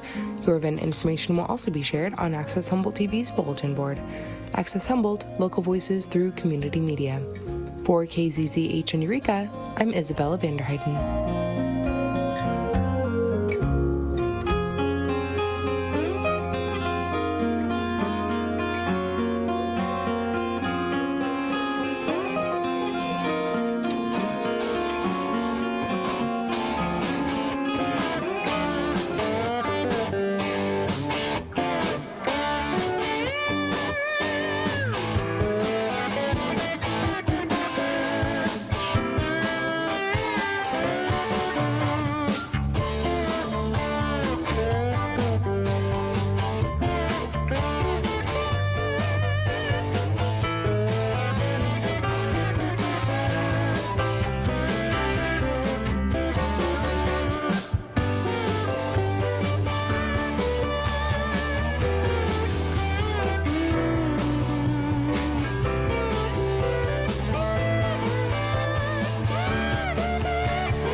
We are back. More live Humboldt Roller Derby for you right here on KZZH. Ready for the second half of Redwood Rollers versus Monterey Bay Roller Derby. Score is currently Redwood Rollers 140, Monterey Bay 54. We've got a minute left of, what do we call it, halftime? Intermission is what it says on our board here, but it's the halftime of the second game. Yeah, cool. All right, had a great first half with the Redwood Rollers showing a lot of strength in both jamming and blocking, and really taking off. Monterey Bay, no slouches, but also having a real heck of a time getting through the defense of the Redwood Rollers. Yes, indeed. It's got to be a little frustrating, but also great for us. It's great for the home team. Yeah, exactly. Hear the crowd, the Dirty Derby blowhard still going strong. They're sounding good tonight. And the teams all look pretty happy. They did do some VIP awards during intermission. We had a couple of skaters that are still skating right now that actually got VIP. Peaches and Scream still on the track. She got a VIP. Overall, That's Yeah. awesome. eco terrorist, a name we've said a lot tonight. Got the VIP as well. That's great. Looks like Daddy Longlegs is back in. And let's see, who else do we have in there? 237. Rush is up there with her tonight. We got Wrench. Wrench, Sugar Rush, Daddy Longlegs, and it's gonna be. It looks like Shaka Punch is gonna be the jammer. And is it 365 Sugar Rush? Yes, Yeah. 65 days a year. She loves candy. I love the backstories of some of these names. All right, Chakra Punch. She's trying to push her way through on that outside line. Both of the jammers just kind of struggling, stuck in the middle of that pack. Things are breaking up though. People are falling left and right. Chakra Punch coming through the outside. Oh, switching to the inside. Got- It looked promising for a second. Oh, right back to the back. Oh, looks like Monterey Bay pulls out. They do have lead jammer now, number 1111. Not on the roster. Gotta write her name down this time if I see it. Gets a couple points and calls it. 1111. I will write that down when I see her name again, but Okay. I'll try and look too, and next time they come around. sometimes where the names are on the jerseys, it's just exactly where it like folds on Yeah, their back. kind of bunches up down there, and it's hard to see it. Yeah, I noticed that. Lining up again, already the second jam. So Monterey did score 1 point on there. All right. Not too hurtful for the Redwood Bowlers. No. We got a little bit of shoulder pushing, like Yeah. that's people. Some great footwork by For Rocket, Rocket, who's really shown some strength in like the agility and the ballet department, as I like to call it. yes, living up to her name, putting those rockets on. She can hop an apex too. Makes her way through the pack and then calls it. That was excellent. Good smart call. That was really just good awareness. Good by the books roller derby. Kind of following that same, get your points, call the jam, don't let them score anything. Yeah, exactly. Lining up again. Here we go. Jam. Our next jam. Monterey Bay, it's still smiling, so we haven't hurt them too badly. And they're lining up in front. They definitely seem like a pretty happy pack. There's the whistle. All right, Jam 3 this half. And Carl Sparks still going at it, Jammer, Carl Sparks, making their way around the track. already coming up for their second pass right now. Yeah. Meanwhile, Monterey is still stuck in the pack, have not gotten through their first time yet. Great footwork, able to get around defenders. She just danced along that line, Yeah. got the pack and called it. Not allowing Monterey Bay to score. Some excellent jamming. Saw Carl Sparks over there kind of catching herself from falling. Sometimes you can fall just standing. Yeah. Well, you are on wheels. I mean, I would hate to see what I would look like out there. It's a skill, a very difficult skill to master. I can't even imagine. We had a skater that went to Cal Poly and wore her skates all around campus to every class to improve her footwork. That's pretty smart, actually. Like, we used to call it Hills and Stairs University because of all the hills and stairs. And imagine that's good for like a lot of like practicing all your footwork and stuff. That's an amazing skater. Meanwhile, Weird Barbie from Monterey has lead jammer status right now, trying to make her way for her second pass to score points. Cloverkill. And Weird Barbie did call that off. Yeah, Cloverkill was Could get there. yeah, not able to make any points, but it's okay. Monterey Bay only got 4 on that. It's 148 to 59. 26 minutes left in the half. Going to be Shaka Punch jamming for the Rollers again. I like watching Chakra skate. Yes, she's definitely a talented skater. And she's not afraid to try to just burst right through the middle. Right, exactly. Yeah, sometimes just going through people, it's the way to go. Can't go around it, gotta go through it. Yep, exactly. She's trying to push her way right through that pack right now. She is making progress. The whole pack's moving with her. The So whole pack is moving with her. I'm getting around this track if I have to take you with me. Yeah. Let's take the whole pack. Just tiptoeing on that line. She's like walking on the tape, What great balance. Like, trusting her footwork. yeah. She's finally able to get out. And she forced a penalty on Monterey Bay there with that move. So a double win out of the pack and get a penalty for the other team. Pretty good. Not too bad. Coming back around. Monterey Bay did a helmet, a panty pass. And both teams have a player out on the bench. That was 199. Oh, Professor Raven, she did not get a chance to jam. It was called before she got out there. Right, Redwood Rollers get 2 points on that jam. 150 to 59.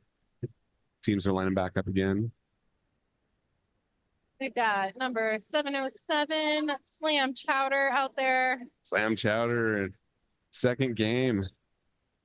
Got a lot of play in the first game. Sprocket Rocket jamming for the Rollers right now. And impressive yet again. Trying to get past her own teammates. Sometimes you have to get through your own team as well. And it's a little bit of a jammer race right now. Yeah, Jammer Monterey Bay is lead, but Sprocket Rocket is right on her heels. Yeah, there's. Yeah, Monterey Bay calls it before Sprocket Rocket can do too much damage. They were right at the beginning of the pack there. I didn't see if Monterey Bay was able to score any points. I don't see anything on the board though. Yeah, I don't think so. I think she got a little scared off. Rocket her I would be scared too. called it before she could even score a point. Ideally, you want to get a couple points before you call it. But Yeah. Monterey Bay taking the front this time again. Got that Carl Sparks jamming. Looks like it. Well, we got Monterey Bay, 11-11 again, Monterey Bay. lead jammer. Good lead jammer. Carl Sparks having a tougher time than was. Carl Sparks bumped out. It's to reset. And the Rollers do have a blocker in the penalty box right now. And the Redwood Rollers did do a panty pass. Carl Sparks handing it over to the pivot Sugar Rush. Sugar Rush taking a fast lap, but not fast enough. Sugar Rush, a very experienced skater. Like I said, I played with her probably 10 years ago. She was always one I would dread to go against. She's really good speed, and she's one of those really smart players that studies the game. She's out there watching the games Wow. and studying them. Impressive. I like to skate, but I didn't take the game as seriously as some, watching all of the old tapes and doing all the research like I maybe should have, but it definitely pays off for the skaters that do. Yeah, sometimes real life gets in the way of the fun things, that's for sure. Oh, big hit on that jammer for Bump. Monterey Bay. Bumped out on the inside of the track. Cloverkill has Cloverkill making their way around the track. to go Cloverkill. Cloverkill making her second pass. She's trying to make her way past these blockers from Monterey Bay. Walker's trying to push Cloverkill out of bounds. Doesn't work. Cloverkill gets around them. It's taking another lap. This jammer still struggling. It looks like they might be going for a pass. Yeah. It's one of those passes of desperation. Cloverkill still working against the other team. Just tiptoeing on that inside line, pushing, Pushing, trying for the outside now. takes the opportunity to like thread around the outside and is taking another lap with the Monterey Bay jammer behind her, and then Cloverkill not afraid to use those teammates too. nope. New skaters, they're afraid to like grab or touch people too much, get in people's space. But those experienced skaters, they know like they're gonna grab that teammate to help them pull through the pack Yep. and trust that their teammate will stay stable and not fall. These are things they work through in training. was really well done. Able to score 8 more points. We got 158 to 67. 20 minutes left. They're lined up again. The whistle, Monterey's in the front. Shaka Punch. Shaka Punch is jamming for Humboldt Roller Derby. Chakra Punch really likes that outside, like, but then is quick to work their way into the inside again. Number 79 for Monterey thought she got out of the pack, but she was kicked out by Sugar Rush. That is number 79, Detroit Demon. Chakra Punch still trying to get through those Monterey Bay defenders. Got 2 more blockers to push her way through, Just spreading them out away from her pack until they become defenseless. Can't touch her once she's, I forget the exact measurement away from the pack. it was a great job of pushing those defenders away from the rest of the pack. It was a great strategy, and maybe I just didn't. Jagger Punch coming up on a wall of 3 now. She's trying to split them right down the middle, again, relying on her teammate to try to help her make a hole. So much great toe work. Daddy Longlegs just kind of shouldering people out of there. And Chakra Punch making it through the pack again. Detroit Demon is still in the lead, though, for Monterey Bay. She's the lead jammer in control of this jam right now. She's looking to her bench coach. They say, keep it going. Do another lap. Chakra Punch making it through the pack again. See what Monterey says this time. I think they're going to tell her to call it. 4 more points for Chakra. Detroit Demon still going, still not calling it. Wow. Her bench coach was signaling to call the thing. I don't know if she saw that symbol. Let's see if he tries to go again. Now they're saying go around. Just keep skating. Just keep skating. You've got nothing to lose at this point, I guess. Another one of those odd scenarios, though. Detroit Demon is the lead jammer, but she only has 8 points as opposed to the Redwood Rollers, who have scored 12. All right, that was a great jam. Redwood Rollers got 12, Monterey Bay 11. A lot of action in that one. We almost went the whole 2 minutes. So close. So close. That happened. Yeah. 170 to 77. It looks to me tonight the Redwood Rollers just look like a more experienced team. Knowing that strategy, it comes second nature when to call it. Not relying so much on their coaches, not letting those points get away from them. Yeah, definitely.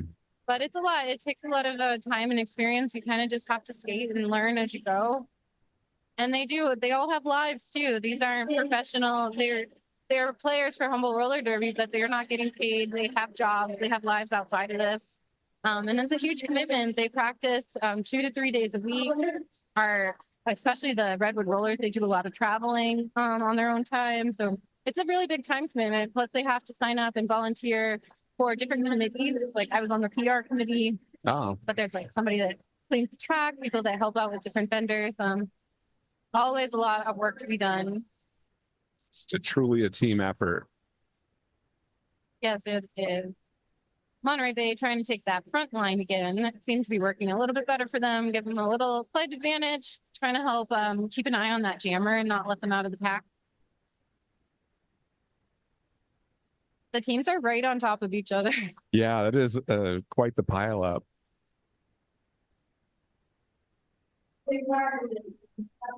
One of the things that stressed me out when I first started skating was just skating in such close proximity to other people. Yeah, it's understandable. Sprocket Rocket. Sprocket Rocket, some more really impressive skating. I thought for sure was going to be pushed out of bounds and inside of the track, and managed to stay on balance, make their way around. Some great skating, gets past the pack. Yeah, that second pass was really easy. Monterey did pass their jammer cover, the panty cover too. There's a little bit of like teasing going on as Sprocket Rocket's trying to pass Secret Cervix. Secret Cervix kind of taunting Sprocket Rocket, like acting like she was going to try to hit her out. Little juke moves here and there. Both jammers kind of just playing with each other right now. It's very interesting. This is funny to watch. Oh, Sprocket Rocket busts through. Speaking of juke moves, able to make their way past. So I think she was able to score one more point. Rocky Rocket. Let's see if that counted. That was interesting. That was pretty entertaining. You usually see the blockers going after the jammers, but it's always entertaining when you see the jammers going after each other. And she was, yes. Rocky Rocket got one more point before she called it off. 175 to 77. Monterey taking that front spot again. Seemed to be more comfortable in that spot. But Carl Sparks is jamming for the Redwood Carl Rollers. Sparks gets past the pack. She makes it look easy. Yeah, it's amazing. 11-11 for Monterey Bay jamming. She's not lead jammer, but she's about half a lap back from Carl Sparks. Carl Sparks making their way through, calling it.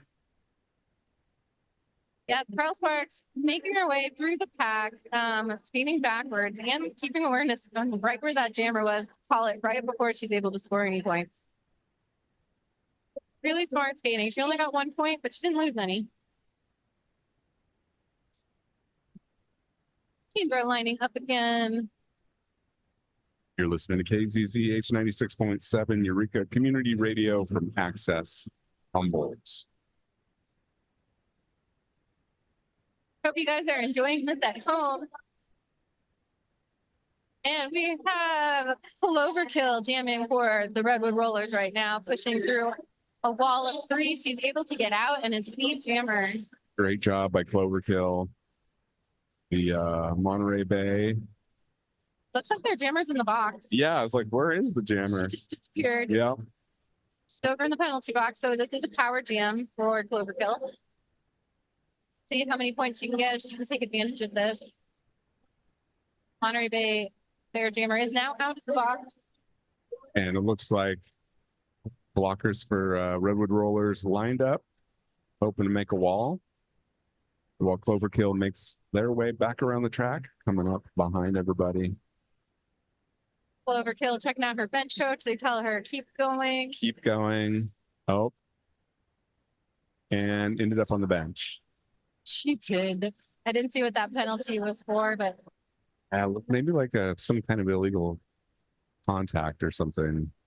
a lot of times when the jammers come in really fast behind, they get a back block. You're not allowed to hit players on their back. But if you're coming in quick, sometimes it just happens. Yeah, it's hard to stop that momentum. 11-11, bumped out of bounds on the inside with a hip check, making their way back to the back. And Eco is going to the penalty box now. And in comes Cloverkill out of the box, hoping to take advantage of maybe a few more points. Going against Bruce Lee out here. That's 11-11 is Bruce Lee. Oh, 11-11's Bruce Lee. Okay. Bruce Lee is not having an easy time getting out. She did manage to finally get out of the pack though, but Cloverkill is back in the penalty box. So Bruce Lee has her chance for power jams. All right. Redwood Rollers lined up, bumping Bruce Lee back out of bounds.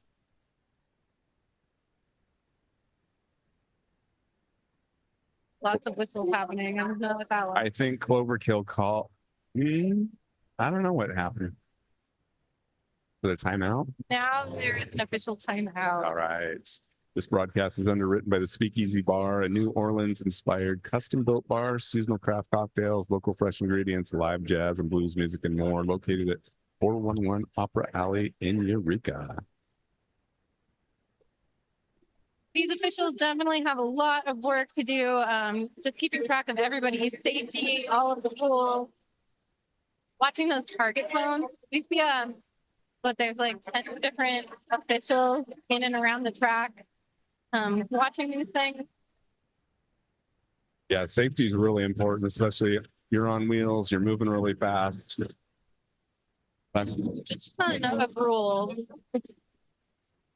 Some people are really into the rules, though. They like to kind of dissect them and research them. If you're one of those people, you can go to the women's flat track roller derby and look into all of those things. There are pages and pages of notes and examples. That's great. I watched some really good videos on on YouTube also that did a great job of explaining it. As I frankly didn't know some of the rules. I had a pretty general idea of how it worked, but thought I ought to know a thing or two before I get on here. Well, I don't know about that. I would definitely do it again, though. I've had a great time. You don't have to know anything about roller derby to enjoy it, That's for sure. to watch and follow along. I bumped into my neighbor during the half, and he was here for his very first derby bout ever. Wow. I'm excited to see him. First time at roller derby is an experience. Yeah, I was like, "How are you doing?" He's like, "I don't know what's happening, but it's really fun." Yes, I mean that a lot. That's a good summary. When they did have the saplings league, the kids teen league, hopefully they'll have that going again. But those skaters used to walk around and with signs that said, "Do you have a question?" Like, Oh, answer questions from people from the crowd. that's an amazing idea.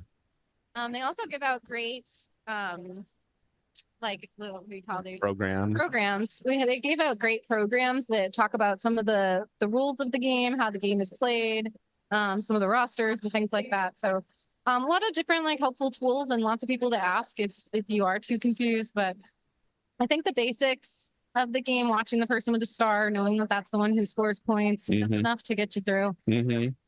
Definitely.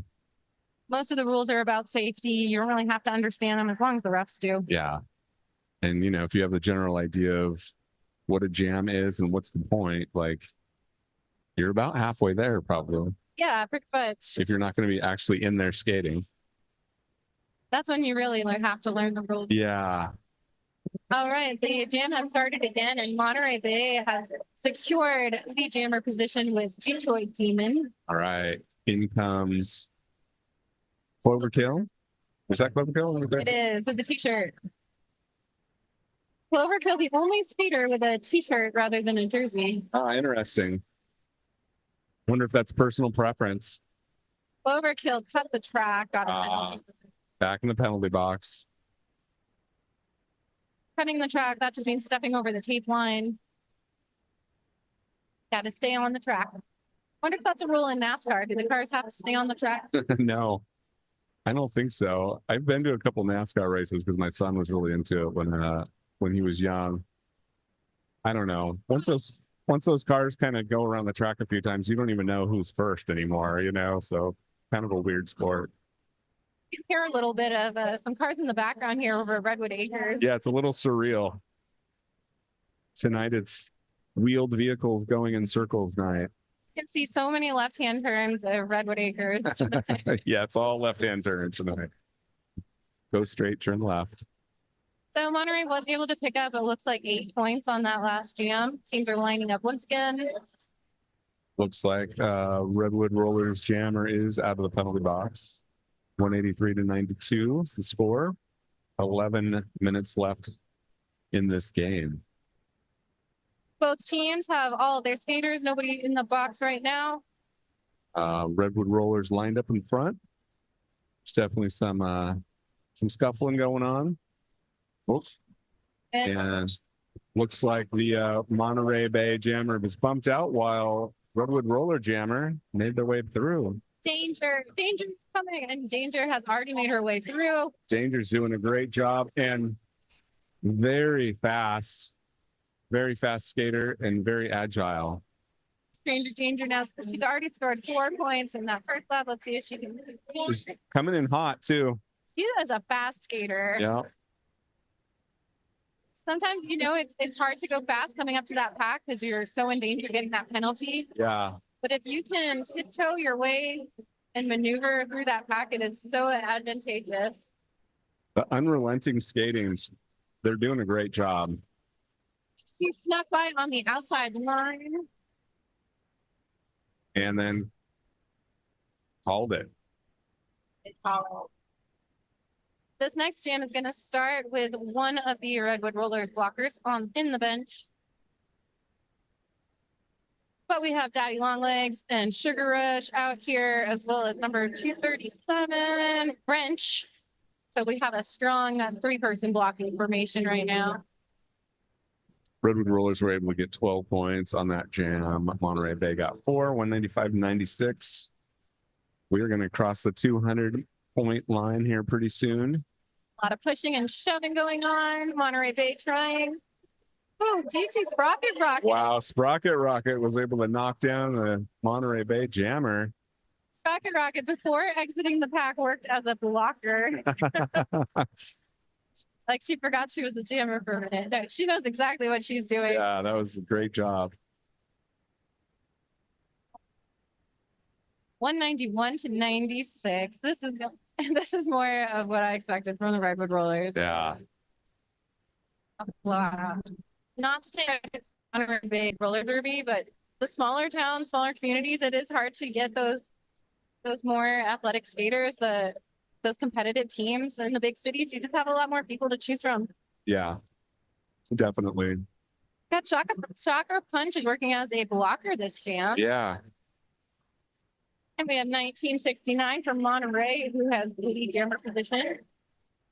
We got a couple of important dates making their way around. We have 1848. That was Carl Sparks. oh yes, for the years for their Yeah. yes, the number is also going with their creative names there. 707, Humboldt area code. Peaches and Scream is in, as well as Daddy Longlegs. And is that Wrench still in there? That is still Grinch. I'm recognizing Wrench now because they have a helmet with a visor on it to kind of protect her face a little. Oh, yeah. Top half. It's like kind of like a hockey helmet type of thing. All right. Jam has started. Jammers trying to get through. Looks Smash and Smeesh. Smash Smeesh making their way around the track. We saw her a lot in the first bout, but not a lot this time. Let's see if she can handle going through the rollers now, or if it's a little more challenging than it was against Root Force. All right, Eco Terrorist bumped out on the inside, making their way through the pack, or at least trying. Smash and Smeesh was able to get out from Monterey and is the lead jammer. Eco Terror still was able to finally get through the pack. She's not lead jammer though. She's just going to try to put some pressure on Smeesh here. Yeah. Try to get her to call it. Yep, and she did. Some great skating. That's a fast skater, so didn't give Smash and Smeesh much time. They did get 6 points though. Monterey was able to pick up 6 on that one.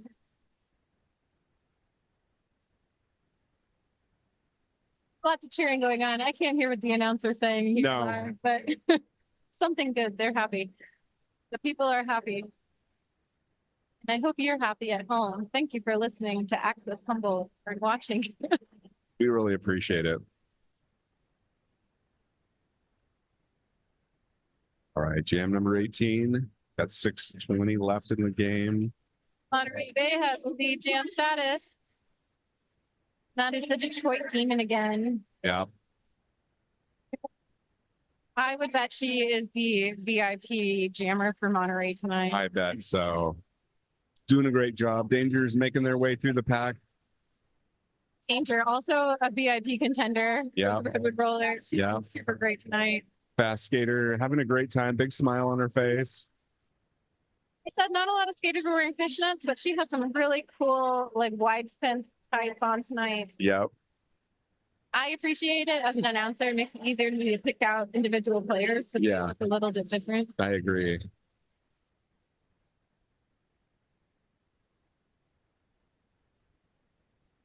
All right, pretty close jam. Road Rollers got 3, Monterey Bay 4. It's 194 to 109, about 5 minutes left. Monterey Bay setting up in front. Got Secret Cervix back in. Shocker Punch, jamming for the Redwood Rollers. Oh, yeah, 666 Monterey. Jammer got hit pretty hard. That outside line. Shocker Punch isn't making much progress on the inside line. She's just inching her way slowly but surely. She's dragging some blockers with them. With her. To take her time. No. And And she looks like still trying to break that pack apart. made their way around the outside. Monterey Bay Jammers giving up, passing that panty to their pivot.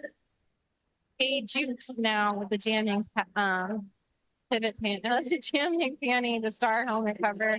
Chakra punch with some fancy toe work to get around. Dr. Punch looks like she's going to the penalty box now. Sometimes fancy footwork gets you in trouble. Get you some track cutting. Ooh, Two blockers and our jammer in the penalty box right now. boy, that's rough. Good opportunity for Monterey Bay though. Still, Yeah. Paige, you kind of shaking her head like Here I come. she still has her work cut out for her. Yeah. She was able to take advantage of that though. While the players are in the box as well, the jammer does get points for them once she passes the other members of the pack. She does get points for the penalty box players. Oh, that's interesting. I didn't even think to ask that question. That makes total sense though. It just occurs. You wouldn't punish Monterey Bay. Dottie Longleg going in the box now for Humboldt roller derby blocker. Hey Juke still hanging in there. Right, here comes Chakra Punch back in the game. Approaching the pack. Ooh, Help from our blockers. broke right through. Great job. You can kind of tell everyone's slowing down a little. They are. The pack is moving a little bit slower. The jammers kind of set that pace too, depending on how fast they're coming in and how hot it is. The blockers, they want it to go slow, makes their job easier. The jammers want it to go fast, and kind of a little back and forth there. That makes sense. I did hear that we have a listener that is in the building, Oh, just excellent. like the Crabs game. Yep, that's excellent. Well, thanks for listening while you're watching. Hope you're having a great live experience. Thank you for listening as well. Just like the Crabs game. All Oh, right, Sprocket Rocket tearing through, making their way around the track, approaching the back of the pack. Sprocket Rocket has some great red colored leggings that make it easier to identify her as well. Exactly. Easily, I wouldn't say easily pushed their way through the pack, but definitely was, She makes it look easy. yeah, exactly. And they do. The good skaters, they make it look easy. You know, just like the Olympics when you're watching that, the ones that make it look easy. Like, Yeah. You're like, oh, I could do that. No, actually, you cannot do that. there was some talk about having roller derby as an Olympic sport for a while, but I'm not sure whatever came of that. That would be pretty fantastic, actually. I know they add new sports all the time. Yeah, definitely. Sometimes one will go away and then it'll come back. Every once in a while, I'll turn on the Olympics and see something like, I don't even know what it is. Yeah, what are they doing? They're shooting and then they're riding the horse. They with lead jammer status right now. That's number 79, Detroit Demon again. Detroit Demon. Fast skater, great agility, getting there, getting through the pack. Some great skating. Overkill was past that helmet cover and it's coming into the pack right now, putting the pressure on Detroit Demon, who did call that jam. See how many the Detroit Demon was able to pull out. Looks like she got 4 for that one. Scores 206 to 129. 55 seconds left. Are you serious? Oh my goodness, this game's almost over. Where has the time gone? The game is not over, but it looks like the Redwood Rollers are going to go home with a win tonight. They're already at home. Stay home with a win tonight. There are super secret derby after parties. If you listen to the sponsors closely, you might hear some of the places that skaters might be tonight if you'd like to see some in person. We also have more games coming up October 19th and November 16th. Yeah.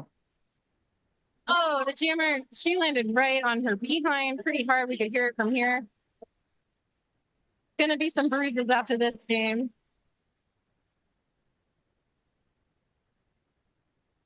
All right. And that's the game. That is the game. Well, It hits all of a sudden. Like, where did it come from? I know. I wasn't expecting it to be that fast. So Great job, though, tonight. Thank you. That was really fun. I enjoyed it a lot. Great skating tonight by the rollers, Monterey Bay. Starting to catch up a little bit towards the end. We have underwriters for Humboldt Roller Derby, the Speakeasy Bar.